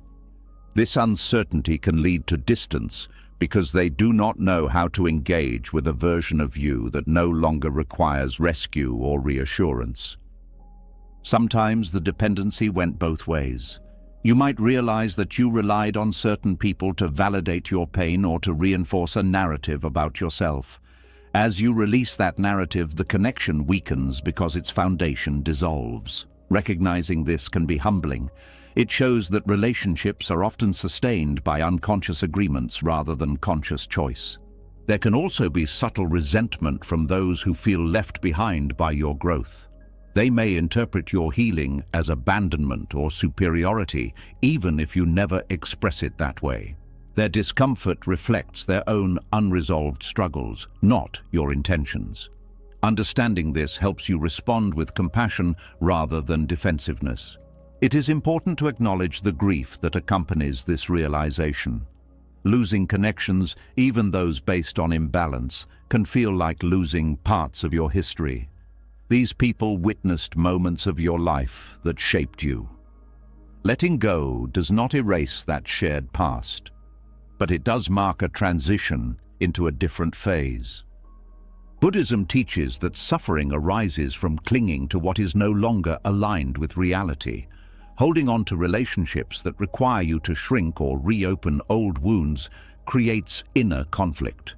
Choosing authenticity may reduce the number of connections, but it increases their depth. Quality replaces quantity. You might begin to see which relationships are capable of evolving. These are the ones where mutual respect exists independent of roles. They do not depend on you being broken or strong, available or distant. They adapt because the connection is based on presence rather than function. Recognizing bonds that depended on your weakness is not about judging others. It is about understanding the dynamics that shaped your interactions. This understanding prevents you from repeating patterns in new relationships. You become more aware of whether a connection supports your growth or requires your stagnation. There is also empowerment in realizing that you are not obligated to maintain relationships that hinder your well-being. Loyalty does not mean self-sacrifice. True loyalty includes loyalty to your own peace. This perspective allows you to release connections without guilt, honoring what they were while accepting what they are not. As you continue forward, you may encounter moments of loneliness, not because you are alone, but because the familiar network has changed. This loneliness is transitional. It reflects the space created by letting go of connections that no longer align. In time, new relationships emerge that resonate with who you are now. You may also develop a deeper appreciation for the people who remain. Their presence feels different because it is not conditional on your state. They do not need you to be hurting to stay connected. They simply value your existence. This kind of bond feels lighter, less demanding, more genuine. There is a quiet confidence that grows from this clarity. You stop questioning whether your healing is pushing people away. Instead, you see that it is revealing what was already fragile. Growth does not destroy healthy relationships. It exposes the ones that relied on imbalance.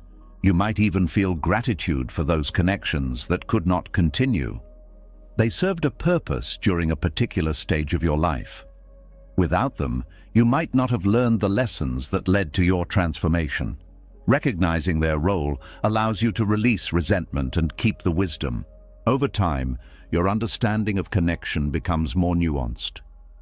You no longer measure relationships by duration or intensity, but by alignment and authenticity. This shift reduces fear of loss, because you trust that meaningful connections will adapt or be replaced naturally. Buddhist philosophy emphasizes compassion for all beings, including those who cannot walk the same path as you. Compassion does not require continued closeness. It allows you to wish them well from a distance while maintaining your boundaries. This balance preserves both kindness and self-respect. Eventually, you reach a point where the absence of certain relationships no longer feels like a void. It feels like clarity. Your life becomes less crowded with obligations and more focused on experiences that nurture your growth. This clarity creates room for peace to settle more deeply. You may still encounter memories that evoke nostalgia for how things used to be. Instead of pulling you back, these memories remind you of how far you have come. They become markers of transformation rather than invitations to return. And in that understanding, you realize that relationships built on suffering cannot accompany you into wholeness because they belong to a chapter that has already closed. As you began to accept that some relationships could not follow you into wholeness, another layer of truth revealed itself. It was not only that certain bonds faded, it was that your transformation stirred something uneasy in the people who remained. Their reactions were subtle at first, a change in tone, a hesitation in their words, a distance that could not be explained by time or circumstance. You realized that becoming unrecognizable was not just disorienting for you, it was unsettling for them. Your growth had become a mirror they did not ask to face. There is a quiet tension that arises when someone evolves beyond the role others assign to them. People become comfortable with who you were because it allowed them to understand where they stood in relation to you. When that reference point disappears, uncertainty replaces familiarity. They may not consciously understand why your change makes them uneasy, but they feel the shift in balance. Growth disrupts unspoken agreements. Every relationship carries silent expectations about how each person will behave, what they will tolerate, how they will respond. When you step outside those expectations, it can feel like betrayal to those who relied on them. They might interpret your independence as rejection, your calm as indifference, your boundaries as distance. In reality, you are simply living in alignment with your new awareness. Fear often hides beneath resistance. When you become unrecognizable, others are forced to confront the possibility that change is also available to them. This realization can be uncomfortable because it highlights the gap between where they are and where they could be. Instead of addressing that discomfort internally, they may project it outward, framing your growth as unnecessary or excessive. Buddhist teachings emphasize that suffering arises from attachment to stability in a world that is constantly changing. People resist your transformation because it threatens their sense of stability. If you can change so deeply, then the permanence they rely on feels less secure. They may try to restore that stability by encouraging you to return to familiar behavior. You might hear phrases that sound supportive but carry an undertone of discomfort. Comments about how you used to be more fun, more available, more easygoing. These remarks are not always meant to diminish you, but they reveal nostalgia for the version of you that fit their expectations. Nostalgia can be comforting, but it can also prevent acceptance of who you are now. There is also fear of losing relevance. When your priorities shift, the activities or conversations that once connected you may fade. Others may worry that they no longer have a place in your life. Instead of expressing this vulnerability, they might criticize your new direction. Criticism becomes a shield against the anxiety of being left behind. Resistance can also come from misunderstanding. Transformation is often internal and gradual, invisible to those who are not experiencing it. Without context, your changes can appear sudden or irrational. People may question your decisions because they only see the outcome, not the process that led there. You may feel tempted to minimize your growth to reduce their discomfort. Pretending nothing has changed can seem like a way to preserve harmony. But this approach creates internal conflict because it requires you to deny your truth. Genuine peace cannot coexist with self-suppression. Understanding the fear behind resistance allows you to respond with compassion rather than frustration. You see that their reaction is not an attack on your identity, but an expression of their own uncertainty. This perspective reduces defensiveness and prevents escalation. At the same time, compassion does not mean compliance. You can acknowledge their discomfort without abandoning your path. Holding this balance requires patience, as both you and they adjust to the new dynamic. There may also be moments when you question whether your transformation has isolated you unnecessarily. Doubt can arise when resistance persists, but reflection often reveals that the distance existed long before your growth. It was simply masked by familiarity. Some people will eventually adapt. As they become accustomed to your new presence, their fear diminishes. They realize that your change does not threaten their value. These relationships often deepen because they evolve from habit into conscious connection. Others may remain resistant because accepting your growth would require confronting their own stagnation. Letting go of these connections can feel painful, but it creates space for relationships that support your evolution rather than challenge it. Buddhist philosophy teaches that everyone moves along their path at their own pace. Expecting others to understand your transformation immediately creates unnecessary tension. Acceptance of their timing allows you to maintain peace even when alignment is not possible. You may also discover that your unrecognizable state frees you from roles that limited your expression. Without the pressure to meet expectations, you explore aspects of yourself that were previously suppressed. This exploration strengthens your sense of authenticity. As you become more comfortable with being misunderstood, the need for approval fades. You no longer measure your growth by others' reactions. Instead, you evaluate it by the peace and clarity it brings to your life. There is a quiet empowerment in realizing that resistance is often a sign of impact. Your change disrupts patterns, challenges assumptions, and invites reflection. Even if others resist now, your example may influence them later in ways you cannot see. You may also feel gratitude for those who confront their fear and choose to grow alongside you. These individuals demonstrate that transformation can inspire connection rather than division. Their presence reinforces the possibility of shared evolution. Over time, becoming unrecognizable feels less like a loss of identity and more like an expansion. You are not abandoning who you were, you are integrating those experiences into a broader perspective. This integration allows you to move forward without erasing your past. Eventually, the fear others feel no longer feels personal. You see it as part of the human response to change. This understanding dissolves resentment and replaces it with calm acceptance. In that calm, you realize that being unrecognizable is not about distancing yourself from others.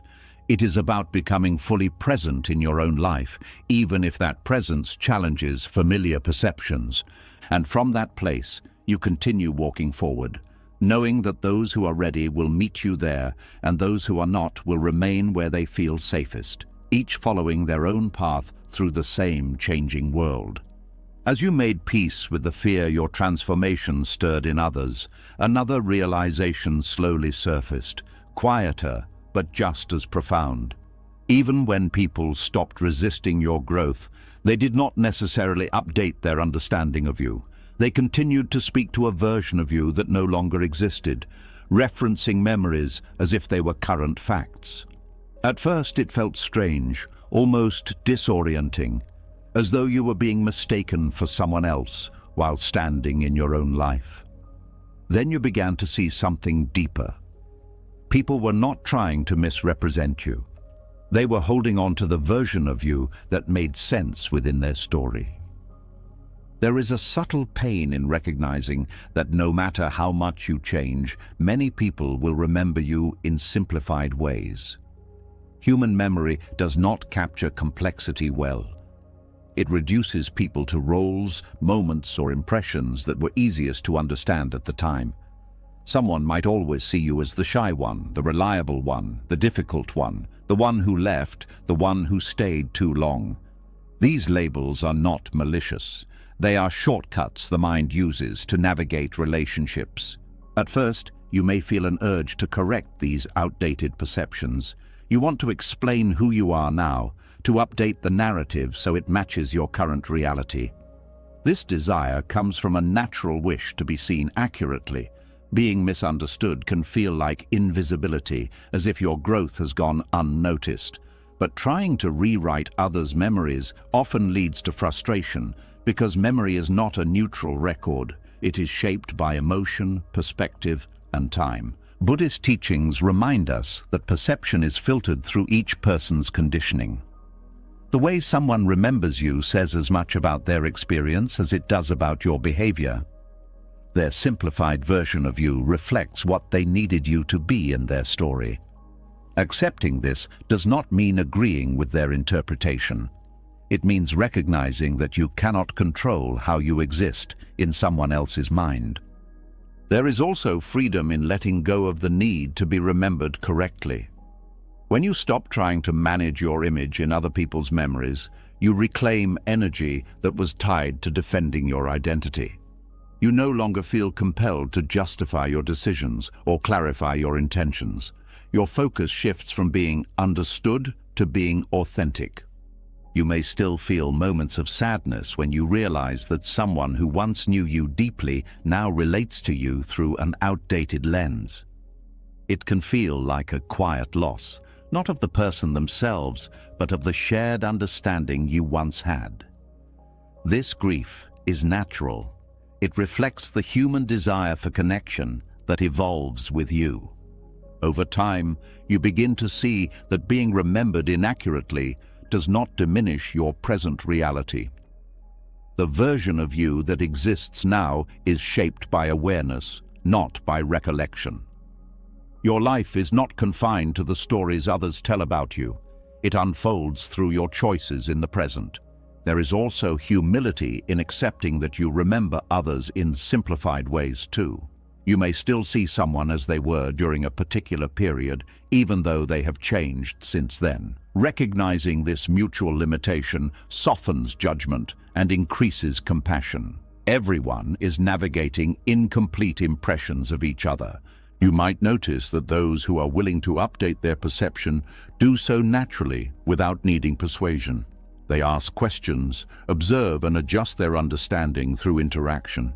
These relationships feel lighter because they allow space for evolution. Others remain attached to the past because it feels stable.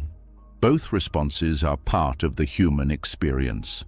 Releasing the need to be remembered correctly also reduces the fear of misinterpretation.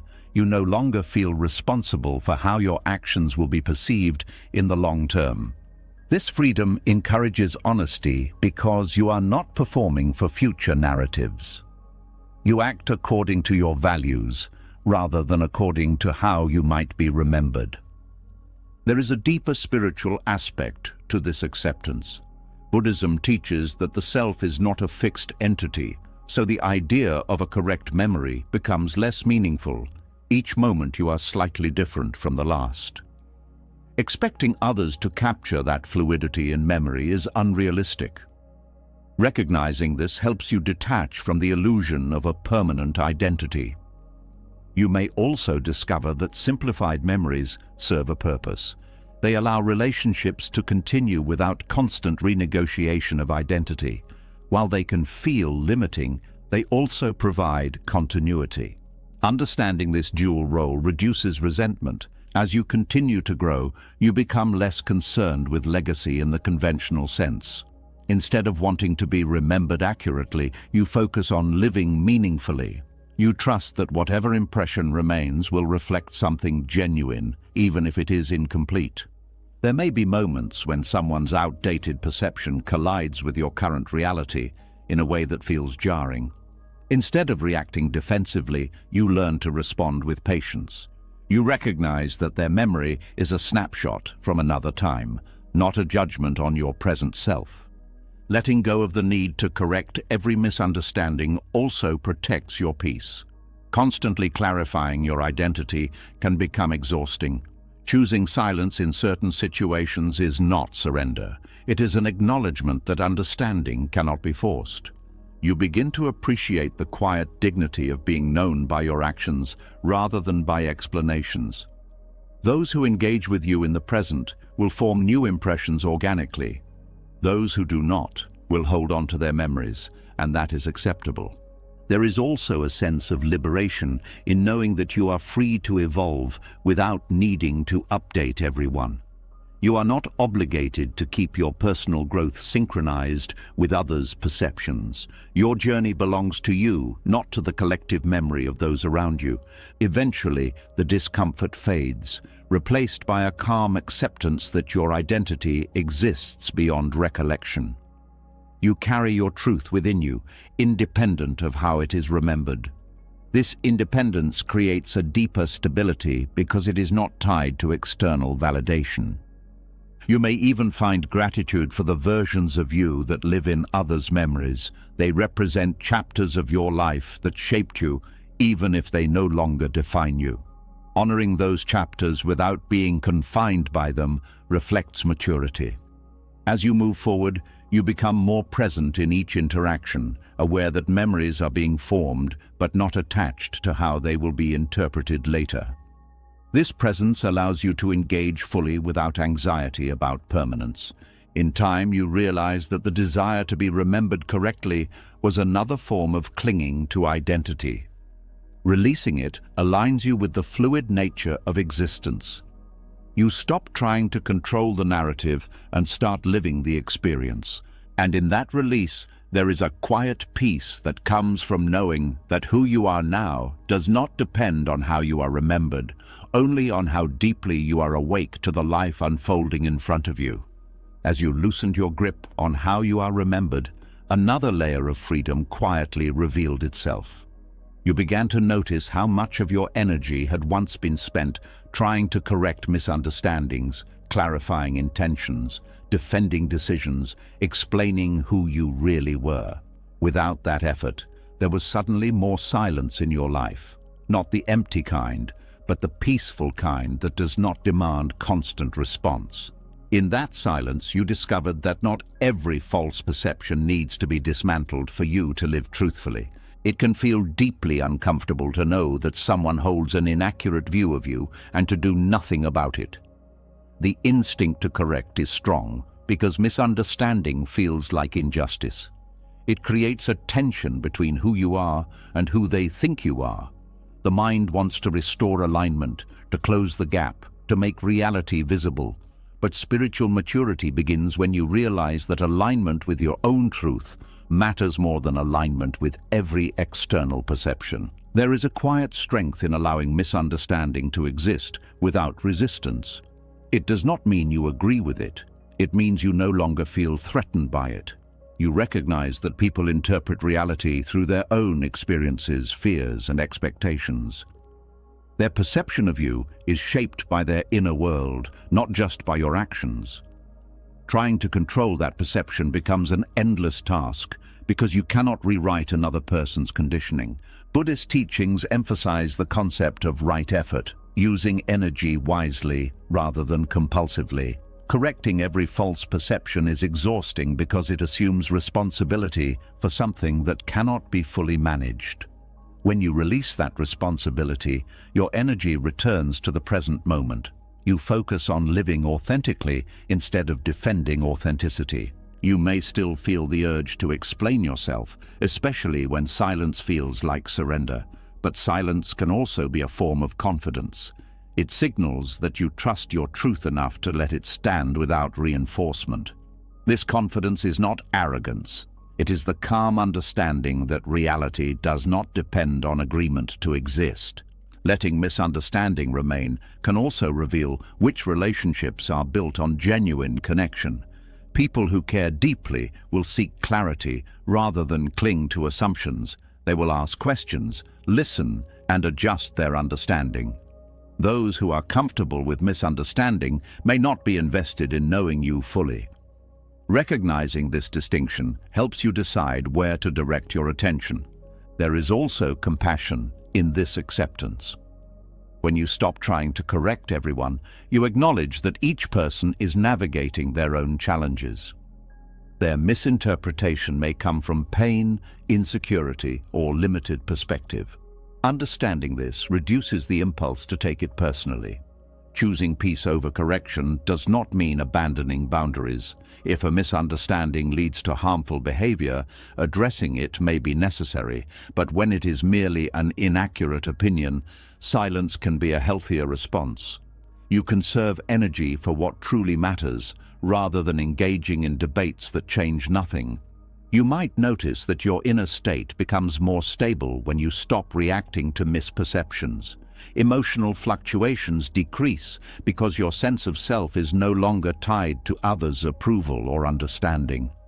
This stability creates a foundation for deeper peace. There is also a subtle liberation in not needing to perform clarity. You do not have to craft perfect explanations or anticipate counter-arguments. You are free to exist without rehearsing conversations in your mind. This mental quiet allows creativity, insight, and calm to emerge. Over time, you may even see misunderstanding as neutral rather than negative. It becomes part of the diversity of human perception, not a problem to solve. This shift reflects a broader acceptance of imperfection in relationships and communication. Buddhism teaches that suffering often comes from attachment to being right. Letting misunderstanding exist releases that attachment. You no longer need to prove your perspective to feel secure. Your peace comes from alignment with your values rather than validation from others. You may also discover that some misunderstandings dissolve on their own. As time passes and your actions remain consistent, perceptions adjust naturally. This organic change is more sustainable than forced correction because it arises from observation rather than argument. There can still be moments when misunderstanding stings, especially if it comes from someone you care about. In those moments, you learn to comfort yourself instead of seeking immediate resolution. Self-compassion becomes the bridge between hurt and acceptance. Allowing misunderstanding also protects you from the cycle of overexposure. Constantly explaining your inner world can make you feel drained and vulnerable. Keeping certain experiences private preserves your emotional energy and maintains a sense of personal space. You begin to see that peace is not the absence of conflict, but the absence of inner struggle. When you stop fighting perceptions, your mind relaxes. The need to monitor how you are seen fades, replaced by attention to how you are living. This maturity also deepens your empathy for others. You recognize how often people are misunderstood themselves, how much pain arises from the desire to be seen accurately. Instead of adding to that tension, you contribute calm by accepting imperfection in understanding. As you continue, you may notice that conversations become lighter because you are not trying to steer them toward clarity. You engage naturally, responding to what is present rather than correcting what is past. This ease improves communication more than defensive explanations ever could. Eventually, the idea of being misunderstood loses its power. It becomes just another aspect of human interaction, like differences in taste or opinion. You do not need everyone to see you the same way to feel complete. In that acceptance, you experience a deeper form of freedom, the freedom to live without constant self-justification. Your actions become expressions of your values rather than reactions to perception. And from that place, peace feels less like something you have to maintain and more like something that naturally arises when you stop fighting battles that were never yours to win. As you learn to let misunderstanding exist without disturbing your peace, you began to notice another quiet shift happening inside you. It was not about how others saw you anymore. It was about how you saw your own future. Goals that once felt urgent no longer carried the same emotional charge. Plans that once defined your direction now felt distant, like ideas belonging to someone you used to be. At first, this change was unsettling. You wondered if you had lost motivation, if something inside you had gone quiet in a way that meant you were drifting without purpose. But slowly, a different understanding began to form. The silence was not emptiness. It was space being cleared for something new. There is a unique kind of confusion that arises when old dreams stop speaking to you. These dreams were once anchors. They gave you direction, identity, and a reason to endure difficulties. Letting them fade can feel like losing a map while still being in motion. You may question whether you are abandoning your potential or betraying the person who once believed so strongly in those goals. Much of this discomfort comes from the belief that ambition must remain constant to be valid. Society often treats changing direction as weakness or inconsistency. You are encouraged to persist, to stay committed, to prove your dedication by refusing to let go. But personal evolution does not follow a straight line. As awareness deepens, desires transform because they were connected to earlier versions of you. Buddhist teachings emphasize impermanence not only in external circumstances, but in internal motivations. What once inspired you may lose relevance as your understanding of life expands. This shift is not failure, it is alignment with a deeper perspective. Holding on to outdated ambitions can create suffering because it forces you to pursue something that no longer reflects your truth. You may also feel guilt when releasing old dreams, especially if others invested hope in them. Family members, friends, or mentors might have celebrated your previous goals. Changing direction can feel like disappointing them or wasting their belief in you. Recognizing that their expectations were based on a past version of you helps reduce this guilt. Your responsibility is not to fulfill a narrative that no longer fits your reality. There is also fear of uncertainty. Old dreams provided structure, even if they no longer felt authentic. Without them, the future becomes less defined. This openness can feel threatening because it removes the illusion of control.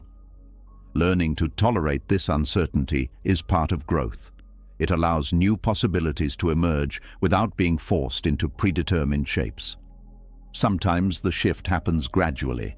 You notice less excitement when thinking about goals that once energized you. Activities connected to those ambitions feel more like obligations than expressions of passion. You might continue out of habit, hoping the enthusiasm will return, but the disconnection persists. Accepting this disconnection is the first step toward redefining your path. You may also discover that your values have changed. What once seemed important might now feel superficial or incomplete. Achievements that used to symbolize success may no longer satisfy your deeper needs. This reevaluation can lead to a more meaningful understanding of fulfillment, one that is not measured by external recognition.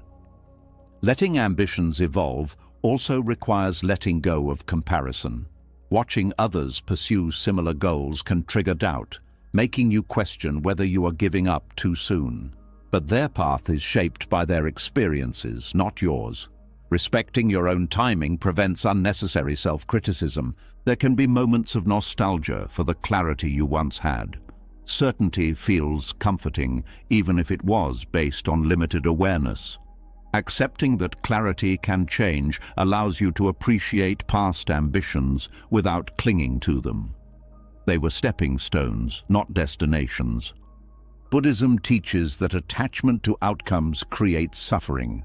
When you release attachment to specific dreams, you open yourself to the possibility that fulfillment may come from unexpected directions.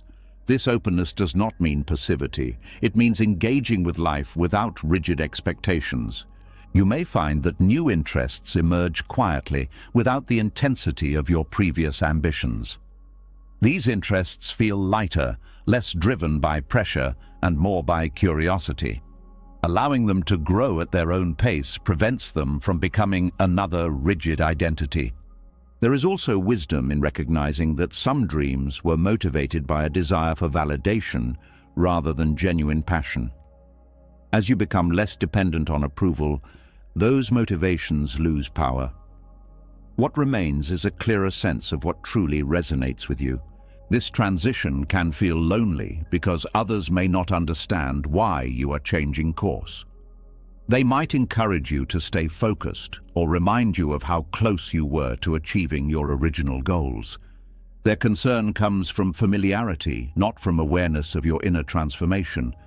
Trusting your inner signals becomes essential. You learn to listen to subtle feelings of alignment or resistance rather than relying solely on logic.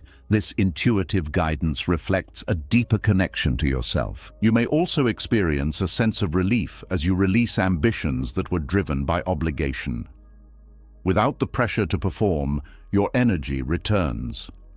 You rediscover joy in simple activities that were overshadowed by constant striving.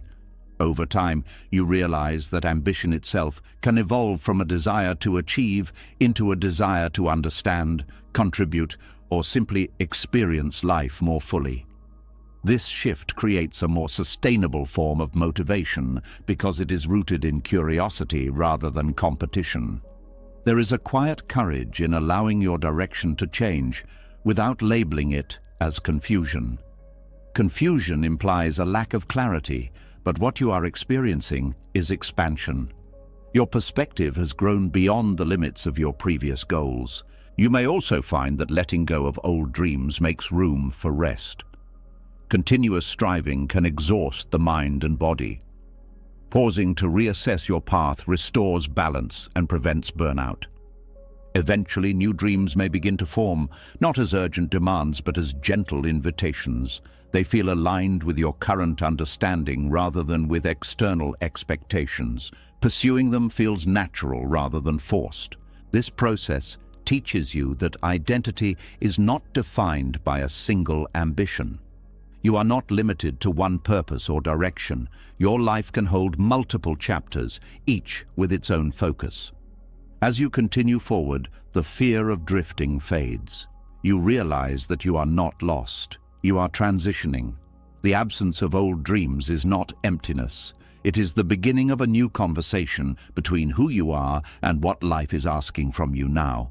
And in that conversation, you find a different kind of clarity, one that does not rely on certainty, but on trust in the unfolding path beneath your feet.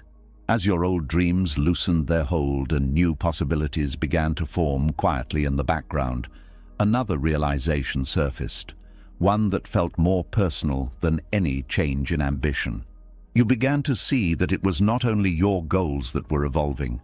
The way you had learned to exist in the world was changing too.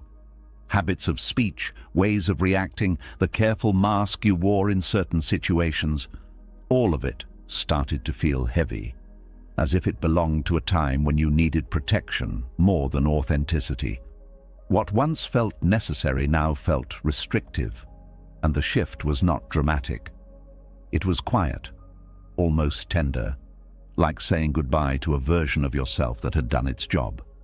There is a deep emotional complexity in recognizing that parts of your identity were built for survival rather than expression. Personas form when the environment feels unsafe, unpredictable, or demanding. You learn to become agreeable to avoid conflict, strong to avoid vulnerability, distant to avoid disappointment, or invisible to avoid scrutiny. These adaptations are not weaknesses. They are intelligent responses to circumstances that required caution. At the time they formed, these personas were acts of self-preservation. They allowed you to navigate situations that might have overwhelmed you otherwise. You may have been praised for them, encouraged to maintain them, or even relied on by others because they made you predictable. Over time, the persona can feel inseparable from who you are, even though it was originally a response rather than an essence. When awareness deepens, you begin to notice the difference between the self that reacts automatically and the self that observes quietly. The persona operates on habit. It anticipates danger even when none exists. It speaks before reflection, agrees before consideration, withdraws before connection. As your inner clarity grows, these responses start to feel unnecessary. The protection they offered becomes less relevant in a life that no longer requires constant defense. This transition can feel unsettling because letting go of a protective identity means facing the world without the armor that once kept you safe. Vulnerability replaces predictability. You may worry that without the persona, you will be exposed to the same pain that created it. But the circumstances have changed. You have changed. The skills you developed for survival can now be replaced with awareness, boundaries, and self-trust. Buddhist teachings speak about the illusion of a fixed self, emphasizing that identity is a collection of conditions rather than a permanent structure. The persona is one of those conditions. It arose from a specific context and dissolves when that context no longer dominates your life. Seeing this impermanence allows you to release the persona without feeling that you are losing yourself. There is also grief in this process. Even though the persona limited you, it also accompanied you through difficult times. It witnessed your struggles, protected your vulnerabilities, and allowed you to function when you felt fragile. Honoring it means acknowledging its role without clinging to it. Gratitude replaces resentment. You may find yourself reflecting on the moments when that identity served you well. Times when being strong prevented collapse, when being quiet prevented escalation, when being accommodating preserved peace. These memories help you understand that the persona was not false. It was context-specific truth. Letting it go does not erase those experiences. It integrates them into a broader understanding of who you are becoming. Instead of being defined by a single survival strategy, you develop flexibility. You can be open without being naive, assertive without being defensive, calm without being detached. This transformation often occurs gradually. You might notice yourself responding differently in situations that once triggered automatic reactions. A comment that would have made you retreat now meets calm curiosity. A conflict that would have provoked defensiveness now invites thoughtful dialogue. These shifts reflect the fading of the old persona and the emergence of a more authentic presence. Others may react to this change with confusion. They were accustomed to interacting with the protective version of you. Without it, the dynamic feels unfamiliar. Some may try to pull you back into your previous role because it is comfortable for them. Recognizing this pattern helps you remain grounded in your new awareness. You may also experience moments of vulnerability that feel raw, as if you are relearning how to exist without a shield. This vulnerability is not weakness. It is openness to life as it is, without constant anticipation of harm. Over time, this openness becomes a source of strength because it allows genuine connection.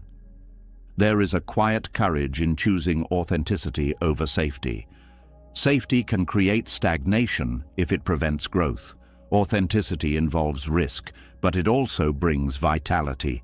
You feel more present, more engaged, less divided between who you are and who you pretend to be. Buddhism teaches that suffering arises from clinging to what is no longer necessary. Holding on to a protective identity beyond its usefulness creates tension because it conflicts with your current reality. Releasing it aligns you with the natural flow of change. You may discover new aspects of yourself that were hidden behind the persona. Interests, emotions, and perspectives that were suppressed begin to surface. This rediscovery can feel like meeting yourself again, but without the constraints that once defined you. As you continue, self-trust grows. You realize that you do not need a fixed identity to navigate the world. Awareness itself becomes your guide. You respond to situations based on presence rather than habit, allowing for more nuanced and compassionate interactions. There is also freedom in no longer carrying the weight of maintaining a role. Performance requires constant monitoring of behavior to ensure consistency. Without it, your energy becomes available for creativity, reflection, and genuine connection. You may still encounter situations where the old persona tries to reappear, especially under stress. Recognizing it without judgment allows it to pass without regaining control. This awareness reinforces the understanding that identity is fluid, not fixed. Eventually, the protective identity fades into memory, appreciated but no longer active. It becomes part of your history rather than your present. You carry the wisdom it gave you without being confined by its limitations. In that quiet transition, you realize that the persona did not die in vain. It completed its purpose and stepped aside to make room for a self that no longer needs constant protection. And as you move forward, you do so with a deeper compassion for who you were and a gentle curiosity for who you are still becoming, knowing that safety now comes from awareness, not from hiding behind a role. As the protective persona quietly stepped aside and you began living with more openness than defense, another unexpected silence entered your life. It was not the silence of isolation, but the absence of something you once relied on without realizing it. Applause, the familiar encouragement, the approval that confirmed you were doing well, the reassuring reactions from people who had always witnessed your efforts. Without it, your progress felt strangely invisible, as if you were moving forward in a space where no one was keeping score. At first, this absence created doubt. You wondered if you were still on the right path, or if you had drifted so far that no one could follow. But slowly, a different realization began to take shape. Maybe the journey was never meant to be validated by the same voices forever. There is a deep discomfort in learning to walk without the applause of familiar people. For much of your life, encouragement served as fuel. It told you that your efforts mattered, that your direction made sense, that you were not alone. When that feedback disappears, motivation can feel fragile. You may question whether your growth is real or whether it only existed in response to recognition. This discomfort reveals how much validation shapes identity. Praise creates a sense of belonging, a feeling that your choices align with expectations. Without it, you face a more personal question. Would you still pursue this path if no one noticed? This question is not meant to discourage you. It is meant to reveal whether your motivation comes from within or from approval. Buddhist teachings often describe the danger of attachment to praise and blame. Both create dependency on external conditions. When you rely on approval, your sense of worth fluctuates with others' reactions. Learning to walk without applause breaks that dependency, allowing you to act from conviction rather than from expectation. At first, this independence can feel lonely. Familiar people may not understand your new direction, or they may simply be occupied with their own lives. The absence of recognition does not necessarily mean they no longer care. It means your path has become more personal, less visible to those who are not walking it with you. You might notice moments when you feel tempted to share your progress just to receive reassurance. Posting achievements, hinting at struggles, seeking acknowledgement indirectly. These impulses are natural. They reflect the human need for connection. Recognizing them without judgment helps you understand the role validation once played. Self-trust begins when you learn to acknowledge your own effort without waiting for confirmation. This does not mean isolating yourself from others. It means developing an internal sense of direction that remains steady even when feedback is absent. You become your own witness. There is also courage in continuing when recognition is uncertain. Many meaningful changes happen quietly, without public milestones or visible results. The discipline required to persist without applause builds resilience. It teaches you to value the process rather than the response it generates. You may also discover that walking alone sharpens your awareness. Without the distraction of approval, you pay closer attention to your intentions. You ask yourself whether your actions align with your values rather than with expectations. This alignment creates a deeper sense of integrity. Over time, the absence of validation becomes less threatening. You realize that applause can be inconsistent, influenced by factors unrelated to your effort. Depending on it creates instability. Internal trust provides a steadier foundation because it is not subject to changing opinions. There can still be moments of doubt, especially when progress feels slow or invisible.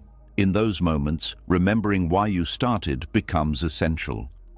Your reasons anchor you when external encouragement is unavailable. You may also begin to appreciate the quiet freedom that comes from not performing for approval. Without the pressure to impress, you explore ideas and actions more honestly. Creativity expands because it is not constrained by fear of judgment. Buddhism teaches that true confidence arises from understanding rather than from comparison. When you stop measuring yourself against others' expectations, your confidence becomes calmer, less reactive. You do not need to prove your worth because you are no longer defining it through recognition. There is also compassion in recognizing that familiar people may not be able to applaud what they do not fully understand. Their silence is not always indifference. Sometimes it reflects distance from experiences they cannot relate to. Accepting this prevents resentment. As self-trust grows, you may find that you become less concerned with being seen. Visibility loses its urgency.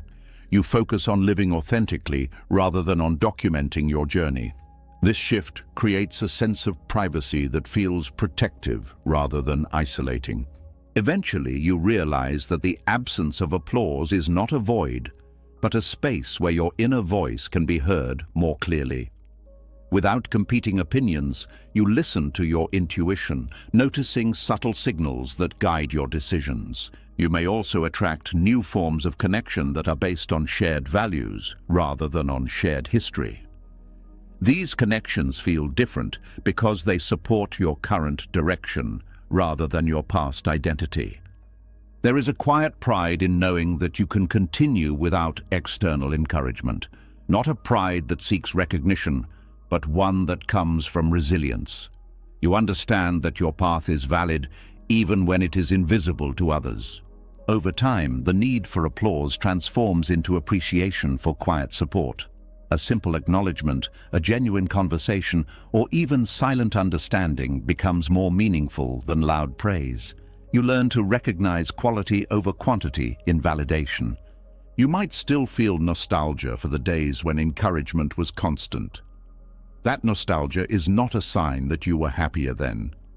It reflects the comfort of familiarity. Growth often involves trading comfort for authenticity. As you keep moving forward, you notice that your steps feel more grounded. You are not rushing to reach milestones that others will celebrate. You are walking at a pace that reflects your own rhythm. This alignment reduces anxiety and increases presence. In time, you see that learning to walk without applause was not about losing support. It was about discovering a deeper source of motivation that does not depend on being witnessed. And from that place, you continue your journey with a quiet confidence, knowing that even in silence, your steps still carry meaning because they are guided by trust rather than by the need to be seen. As you learn to move forward without applause, trusting your own steps instead of waiting for familiar approval, another emotion quietly surfaced, one that felt heavier than doubt. It was not about whether you could continue, it was about whether you should. The distance between who you were becoming and where you came from started to feel visible in ways that were difficult to ignore. Success no longer felt purely uplifting. Growth carried a strange weight, as if every step forward was also a step away from something sacred. You realize that evolving can sometimes feel like betrayal, even when no one accuses you of it. There is a complex guilt that arises when you surpass the environment that shaped you. This environment may have been a family, a community, a culture, or a set of expectations that defined what was possible. It gave you language, habits, beliefs, and a sense of belonging. When you grow beyond its limits, you may feel as though you are abandoning the people and places that formed you. This guilt is rooted in loyalty. You were taught, directly or indirectly, that staying connected meant staying similar. Change can feel like rejection, even when it is simply expansion. You might worry that your progress implies judgment, that your new perspective exposes the limitations of the past. Even if you never express these thoughts, the fear of being perceived that way can weigh on you. Buddhist teachings emphasize compassion for all beings, including the earlier versions of ourselves and the environments that shaped us. Growth does not require contempt for the past. It requires understanding that conditions change. You can honor your origins without remaining confined by them. You may notice this guilt appearing in subtle ways. Downplaying achievements, avoiding conversations about your life, or returning to old patterns when visiting familiar places.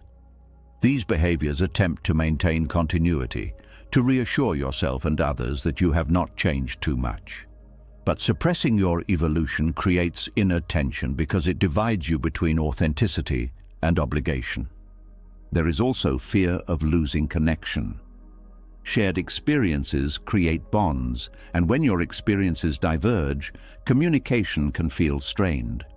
You may worry that your growth will create distance that cannot be bridged.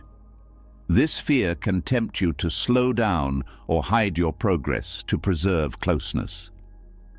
At the same time, you might feel sadness when you realize that the environment you came from cannot fully accompany you into your new life. Certain conversations no longer resonate. Certain struggles no longer define you. This sadness is not a rejection of your roots. It is mourning the simplicity of belonging without explanation. Understanding that growth is not a competition helps reduce guilt. Surpassing your environment does not diminish its value. It reflects the opportunities and insights that emerged from it. Your progress can be seen as an extension of what you were given rather than as a departure from it. You may also recognize that your growth can inspire others, even if they never say it openly. Seeing someone evolve can expand what feels possible. It can challenge limiting beliefs without confrontation. Your journey becomes a quiet example rather than a declaration. There is humility in acknowledging that you did not create yourself entirely. Many influences contributed to who you are: support, sacrifice, lessons learned through both care and hardship. Honoring these influences allows you to move forward without erasing the past. Buddhism teaches that attachment to identity creates suffering. Clinging to the identity of where you came from can prevent you from embracing who you are becoming. Letting go of that attachment does not mean forgetting your origins. It means allowing identity to evolve naturally. You may also need to redefine loyalty. Loyalty does not require stagnation. True loyalty can include living fully, using the opportunities you have to create a meaningful life. By doing so, you honor the effort that made your growth possible. There can be moments when others express discomfort with your change, even subtly. Comments about how you are different, how you have changed, how things used to be. These remarks may come from nostalgia or insecurity rather than from accusation. Responding with kindness instead of defensiveness preserves connection without sacrificing authenticity. You might also discover that the environment you surpassed continues to exist within you in unexpected ways. Values, memories, and habits remain part of your foundation. Growth does not erase these elements, it integrates them into a broader perspective. There is strength in accepting that you can belong to more than one world. You do not have to choose between your past and your present. You can carry both, allowing each to inform your understanding without limiting your direction. Self-forgiveness plays an important role in releasing guilt. You did not choose where you started, but you can choose where you go. Accepting this responsibility without self-blame allows you to move forward with clarity. Over time, the guilt softens into gratitude. You see your origins not as chains, but as roots. Roots provide stability while allowing growth upward. They do not prevent expansion, they support it. You may also find ways to give back without returning to old limitations. Sharing knowledge, offering support, or simply maintaining connection can bridge the distance created by growth. Contribution replaces guilt as the way you honor where you came from. There is peace in recognizing that loyalty to your origins and loyalty to your evolution do not have to conflict. Both can coexist when you approach them with awareness rather than with fear. Eventually, surpassing your environment feels less like leaving and more like continuing the journey that began there. Your path extends beyond its boundaries, but it remains connected to its influence. In that understanding, you realize that growth is not disloyalty. It is the natural unfolding of potential that was always present, waiting for the conditions that would allow it to emerge. And as you continue forward, you carry your origins with quiet respect, not as a weight that holds you back, but as a foundation that helped you stand tall enough to see farther than you ever could before. As the guilt of surpassing your origins softened into gratitude, you began to notice something even more intimate than distance from the past. It was not just the environment that had shaped you. It was the invisible patterns you carried within you, habits of thought and emotion that formed long before you had the awareness to question them. These patterns once felt like personality, like destiny, like something permanent. But now, in quiet moments of reflection, you could see them loosening their grip. Reactions that once felt automatic now paused before completing themselves. Feelings that used to overwhelm now appeared, moved through you, and faded. You realized you were witnessing something rare, the slow dissolving of conditioning that had guided your life without your permission. There is a profound strangeness in watching childhood patterns fall away while you are still alive to remember them. These patterns were formed during a time when survival depended on adaptation. You learned how to gain approval, how to avoid punishment, how to anticipate moods, how to silence your own needs to maintain harmony. They were not conscious choices. They were strategies developed in a world where you had little control. Because they formed early, these patterns often operate beneath awareness. They shape your responses to authority, intimacy, conflict, and failure. You may find yourself reacting with fear when none is warranted, seeking reassurance when you are already capable, apologizing even when you have done nothing wrong. For years, these reactions feel natural, as if they are part of your identity. Awareness changes this relationship. When you begin to observe your thoughts and emotions without immediately acting on them, you create space between stimulus and response. In that space, you see the pattern before it takes over. The anger that once exploded now reveals itself as fear. The withdrawal that once felt protective now appears as avoidance.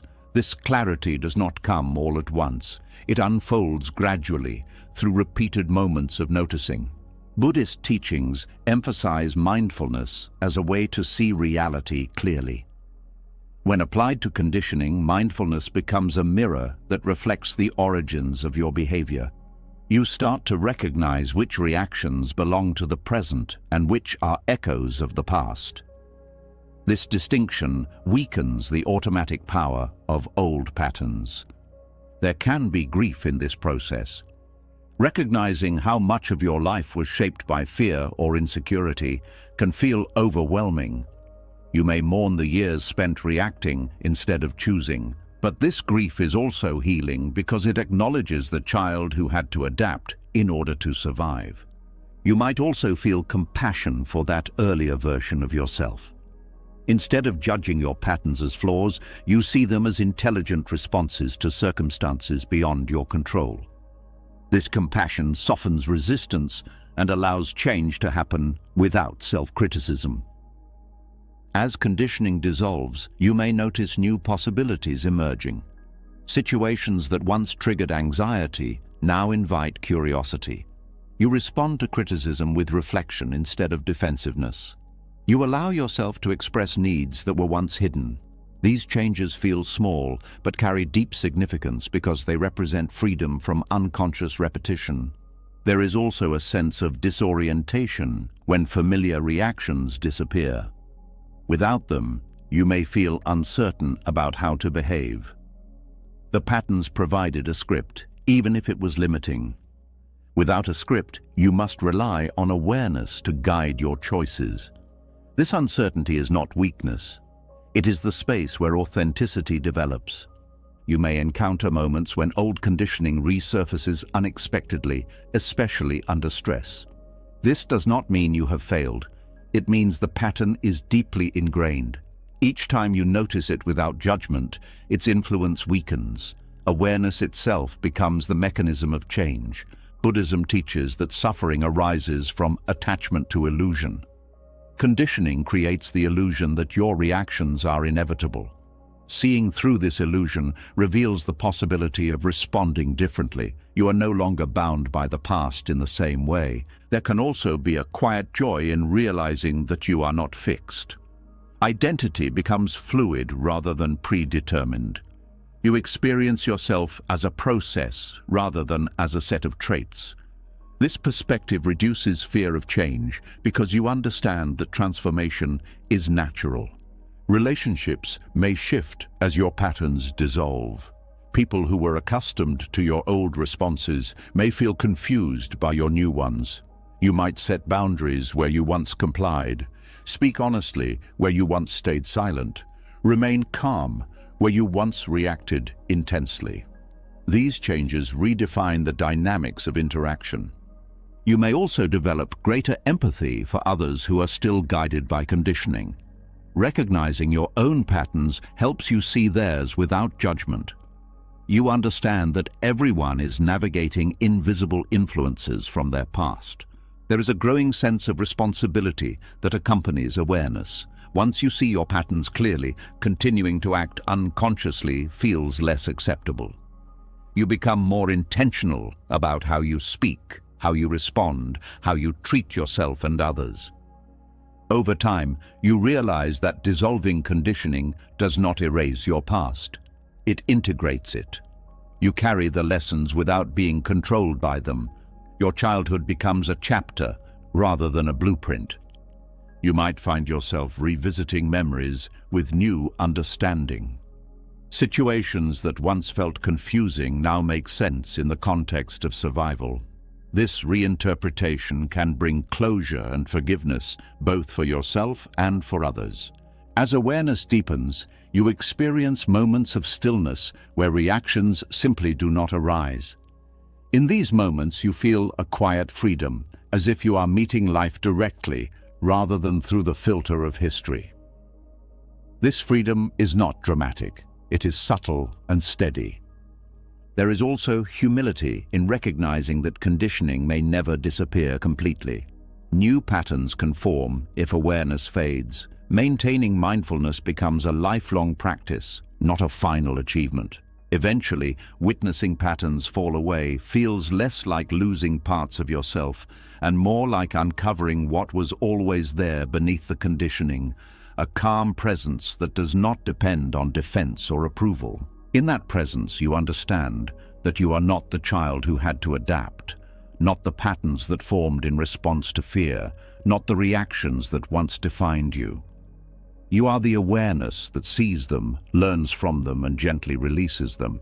And from that awareness, you step into each moment with a quiet confidence that comes from knowing you are no longer repeating the past automatically, but living consciously in a present that is finally your own. As the old patterns loosened and the past stopped dictating your reactions, a quiet space opened where certainty used to live. You were no longer controlled by who you had been, but you were not yet settled into who you were becoming. The familiar reference points disappeared. Decisions that once felt obvious now required deeper listening. You could not rely on the old scripts, yet the new ones had not formed. This in-between state felt strange, like standing on a shoreline where the land behind you is fading into mist while the horizon ahead is still unclear.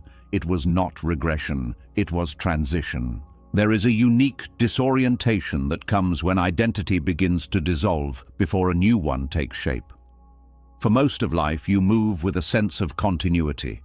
Even when circumstances change, you still feel like the same person navigating them. But during deep transformation, continuity weakens. You may feel unfamiliar to yourself, as if your thoughts, preferences, and reactions belong to someone you are still getting to know. This uncertainty can be unsettling because identity provides stability. Knowing who you are gives you a sense of direction, a way to interpret experiences, a framework for choices. Without it, life can feel unstructured. You might question your decisions more than usual, wondering whether they reflect growth or confusion. Buddhist teachings describe this phase as part of awakening.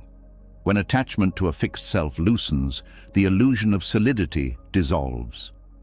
What remains is awareness without a clear narrative. This state is not emptiness in a negative sense. It is openness, a field of possibilities not yet defined. At first, openness can feel like loss. You may miss the confidence that came from certainty, even if that certainty was limiting. Familiar roles, beliefs, and goals provided orientation. Without them, you must navigate by intuition rather than by habit. You might notice changes in how you relate to time. The future feels less predictable because you are no longer following a predetermined path. Plans that once seemed essential now feel optional. This flexibility can be liberating, but it can also create anxiety because it removes the illusion of control. Relationships may also feel different. Others might still interact with you based on who you used to be, while you respond from a place that feels new and untested. Conversations can feel slightly misaligned, as if you are speaking from a language they have not yet learned.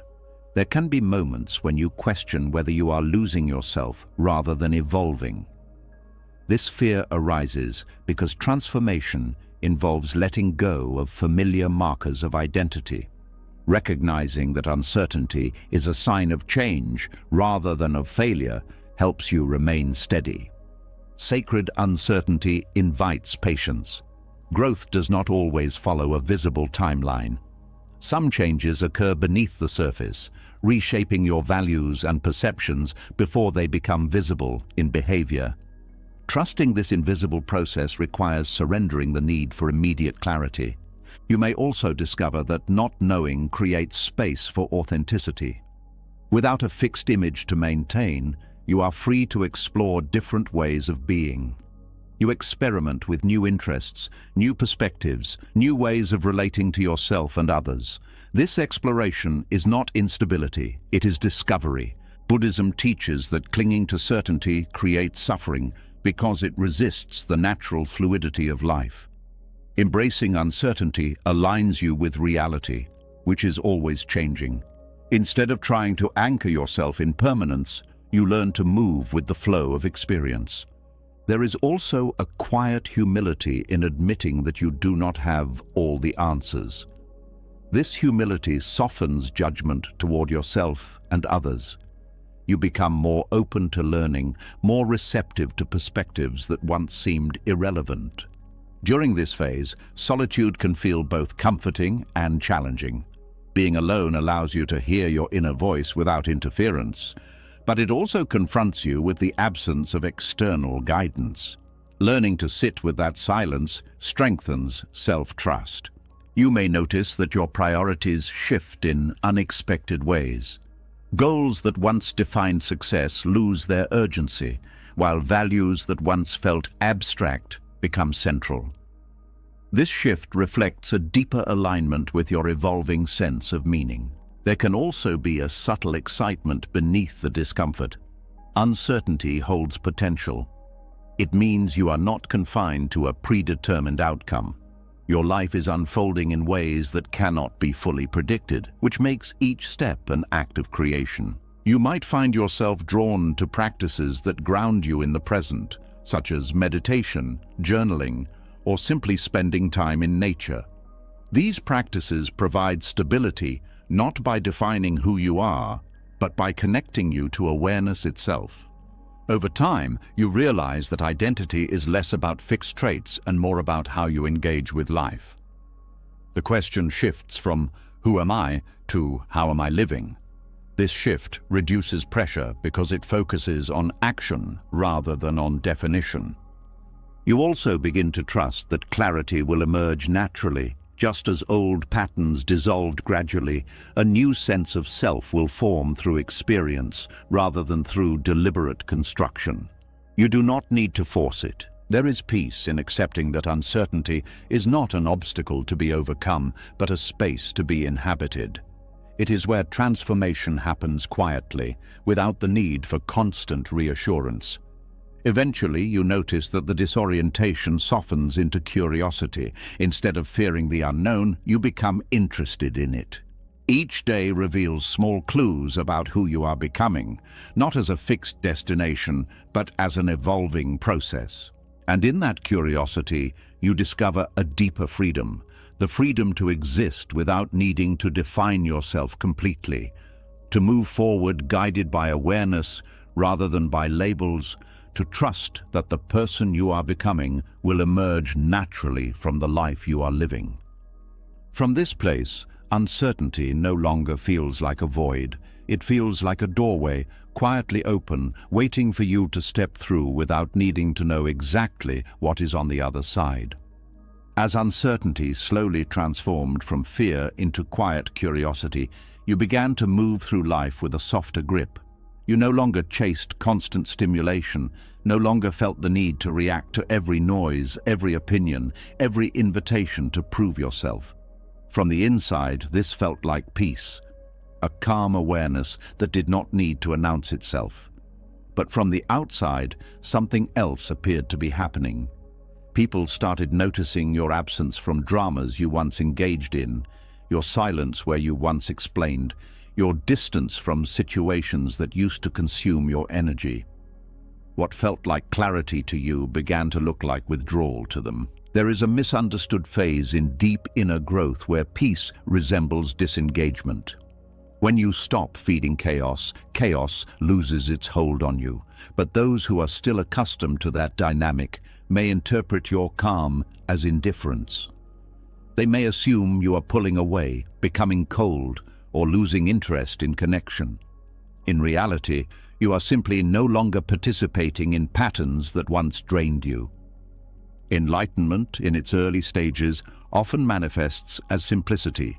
You become less reactive, less eager to debate, less interested in proving your point. You listen more than you speak. You observe more than you intervene. This shift can be confusing for people who equate intensity with care. They may wonder why you are not as emotionally involved as before. Buddhist teachings describe this as detachment. But detachment does not mean apathy. It means relating to life without clinging. You still feel, still care, still engage, but you are no longer entangled in every passing emotion. Your peace comes from understanding impermanence, from seeing that most conflicts dissolve on their own when not fueled. This inner clarity reduces the need for constant interaction. Silence becomes comfortable instead of awkward. Solitude becomes nourishing instead of lonely. From the outside, however, these changes can look like avoidance. People may project their fears onto your quietness, interpreting it as rejection. You may also notice that conversations which once felt stimulating now feel exhausting. Small talk, gossip, repetitive complaints, they no longer hold the same appeal. This does not mean you judge those who engage in them. It simply means your attention has shifted toward what feels meaningful. There can be guilt in stepping back, especially if others rely on your emotional presence. You might worry that your calm is hurting them, that your boundaries are creating distance. Understanding that peace is not selfish helps you release this guilt. You are not withdrawing from people, you are withdrawing from suffering. Enlightenment also brings clarity about what is within your control. You stop trying to fix everyone, stop taking responsibility for emotions that are not yours, stop carrying burdens that belong to others. This clarity frees energy that was previously consumed by unnecessary effort. From the outside, this change can be unsettling because it disrupts familiar roles. If you were once the one who mediated conflicts, offered constant reassurance, or absorbed negativity, your absence leaves a gap. Others may interpret this as abandonment rather than as transformation. There is also a quieter way of caring that emerges through clarity. Instead of reacting impulsively, you respond thoughtfully. Instead of rescuing, you support. Instead of absorbing pain, you offer presence without losing yourself. This form of connection is deeper but less visible. You may find that you become more selective about where you invest your energy, not out of superiority, but out of awareness that attention is finite. Choosing peace over participation in unnecessary conflict is an act of self-respect, not of detachment from humanity. Buddhism teaches the middle path, engagement without attachment. You are neither fully withdrawn nor fully immersed. You move through life with balance, participating where it aligns with your values and stepping back where it does not. There can still be moments when you question whether you are becoming too distant. Self-reflection helps you distinguish between healthy boundaries and avoidance. True clarity does not isolate you. It connects you in more intentional ways. You may also notice that new relationships begin to form based on shared understanding rather than on shared chaos. These connections feel calmer, less dramatic, more supportive of growth. They reflect your new state rather than your old patterns. Over time, people who initially misunderstood your withdrawal may start to see its benefits. They may notice your steadiness, your ability to remain calm under pressure, your refusal to escalate conflict. Your peace becomes a quiet influence rather than a visible statement. There is humility in recognizing that enlightenment is not a final state, but an ongoing process. You continue learning, adjusting, deepening your understanding. Withdrawal is not the goal, clarity is.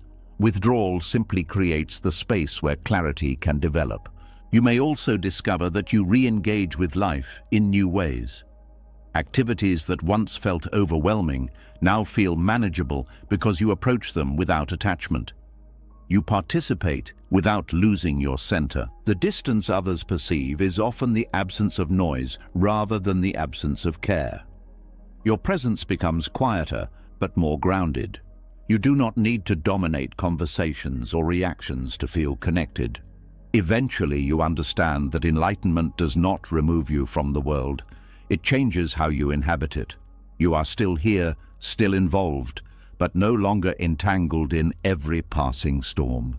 And from that place of inner clarity, you continue forward with a calm that does not need to be explained, knowing that what looks like withdrawal from the outside is often the deepest form of presence from within, a steady awareness that remains even when everything else grows quiet.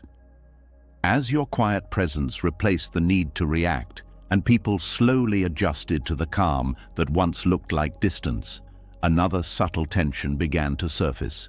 It was not about misunderstanding anymore. It was about memory. You could feel it in the way certain people spoke to you, in the way their eyes searched for something familiar that no longer appeared on command. They were not rejecting who you had become. They were missing who you used to be. Their nostalgia carried warmth, affection, and also a quiet pressure, the unspoken wish that you might step back into a version of yourself that felt easier for them to recognize. There is a deep emotional complexity in allowing people to miss the old you without returning to that identity. Nostalgia can feel like love because it remembers the shared moments, the laughter, the closeness that once defined your connection. When someone expresses that they miss who you were, it can touch something tender inside you. You may wonder if your growth has created distance that cannot be repaired, or if your change has cost you something precious. At the same time, you understand that returning to an old version of yourself would mean abandoning the awareness you worked hard to gain. The person they remember existed under different conditions, with different fears, different needs, different ways of coping. That identity served a purpose, but it cannot be revived without losing the progress that followed. Buddhist teachings emphasize impermanence as a fundamental truth. Everything changes, including personalities, relationships, and roles. Holding on to what once was creates suffering because it resists the natural flow of life. Allowing nostalgia to exist without clinging to it honors the past while remaining present. You may notice that people's memories often simplify who you were.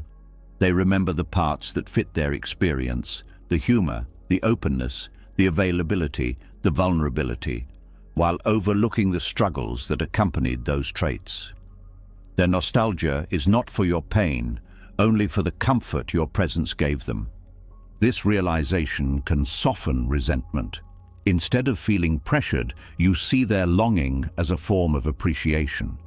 They are expressing that your past presence mattered to them, even if they do not fully understand why it changed. There can still be moments when guilt arises. You may feel responsible for their sadness, tempted to recreate old behaviors just to ease their discomfort. Recognizing that each person must process change in their own way helps you resist this impulse. Your role is not to preserve others' comfort at the cost of your well-being. Allowing nostalgia without regression requires emotional maturity. You acknowledge the past without performing it. You listen to memories without stepping back into the roles they describe.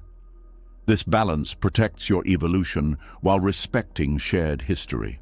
You might also discover that some connections deepen when both sides accept change. Conversations become more honest, less based on expectation, more rooted in who you are now rather than in who you were. These relationships evolve instead of dissolving. Others may drift away because their attachment is to the past rather than to the present. This loss can be painful, but it also creates space for new connections that align with your current self.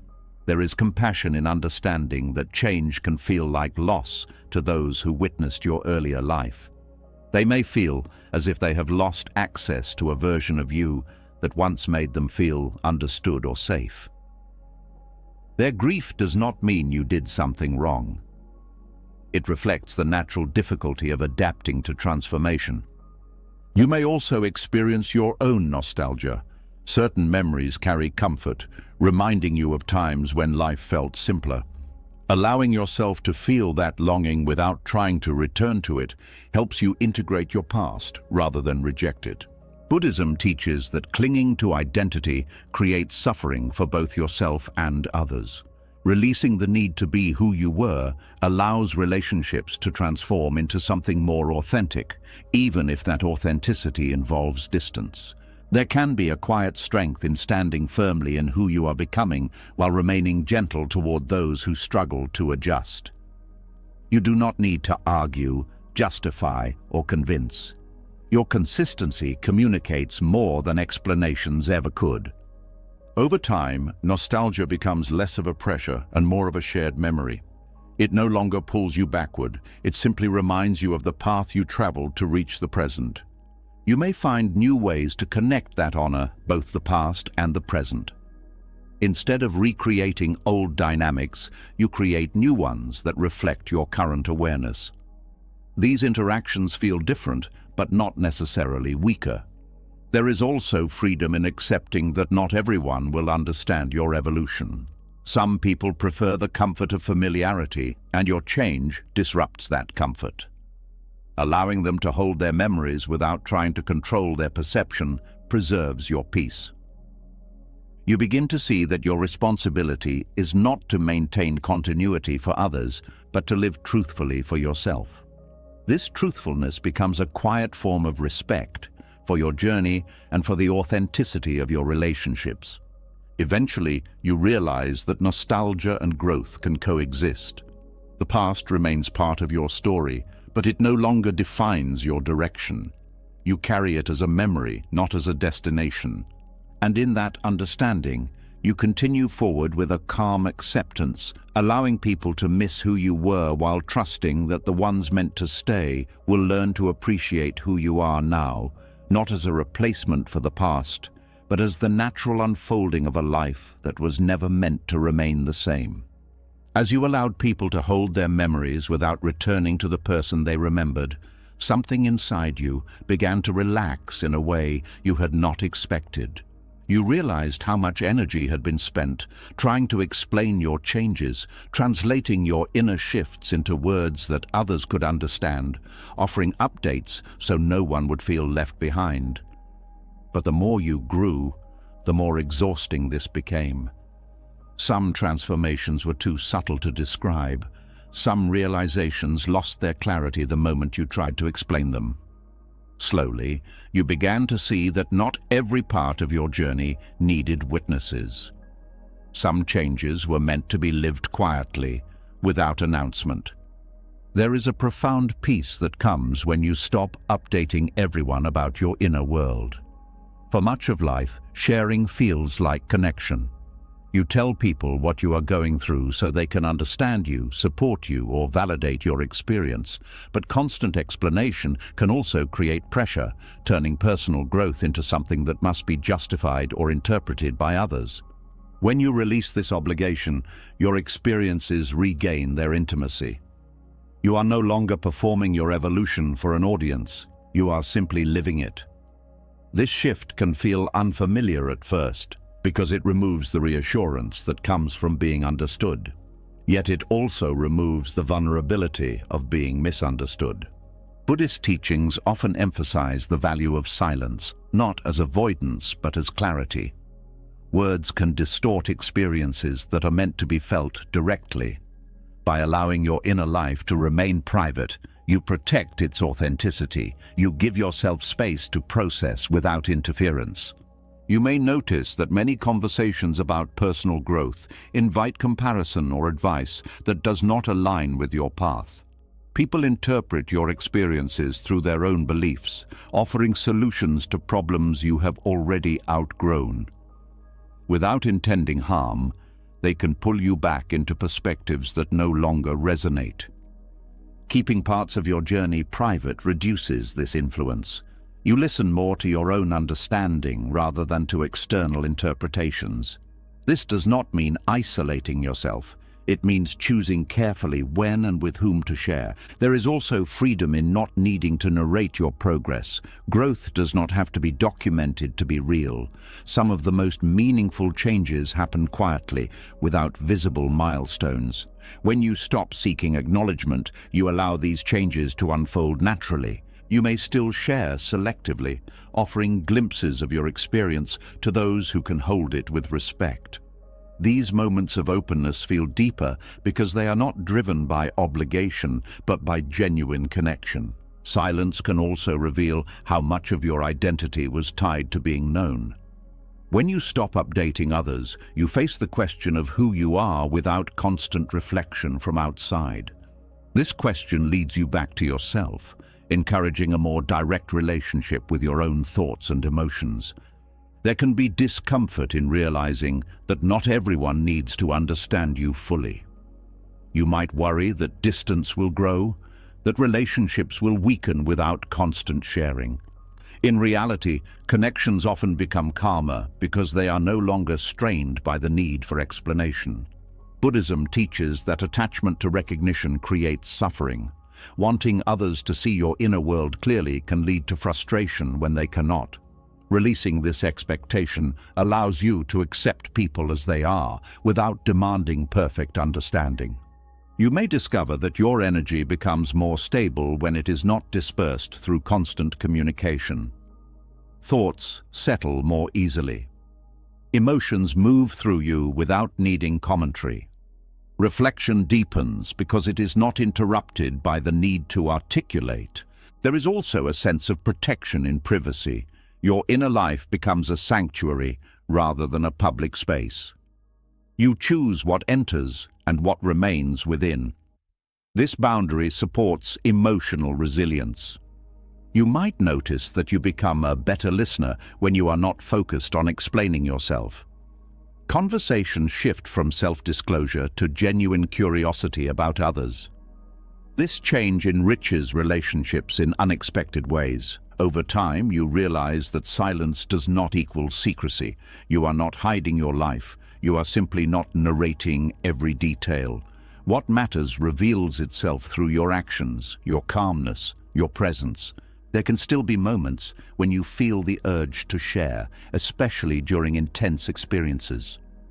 Pausing before speaking allows you to discern whether sharing will deepen understanding or dilute the experience. Sometimes the most compassionate choice is to keep something sacred. You may also observe that when you stop updating everyone, those who truly care will notice your changes without needing explanations. They respond to your energy rather than to your words. This recognition feels more genuine because it arises naturally. The peace that emerges from this practice is quiet but steady. It comes from knowing that your growth does not depend on acknowledgement. You trust your experience without needing external confirmation. Eventually, you see that your inner world is not a story to be broadcast, but a landscape to be explored. You move through it with curiosity, patience, and respect, allowing its depths to reveal themselves in their own time. And from that place of quiet self-trust, you continue your journey without the pressure to keep everyone informed, understanding that true connection does not require constant updates. It requires presence, authenticity, and the freedom to let some parts of your life remain beautifully unseen. The person they remember was real, but not permanent. You were never meant to stay frozen in a single chapter of your life. Every loss, every awakening, every quiet realization reshaped you until the old identity could no longer hold who you were becoming. This journey was not about abandoning your past, but about releasing the weight of carrying it forever. Growth asked you to walk forward even when others were still calling you by an old name, still expecting an old reaction, still loving a version of you that had already dissolved. And through all of it, you learned something deeper than change. You learned that peace comes when you stop asking permission to evolve. If this message found you at the exact moment you needed it, write, "I have changed" in the comments. It's not for anyone else. It's a quiet promise to yourself that you will not shrink back into who you used to be just to make others comfortable. If you want more teachings that help you grow quietly, heal deeply, and move through life with calm strength, subscribe to the channel and join this journey. Your next chapter is already unfolding.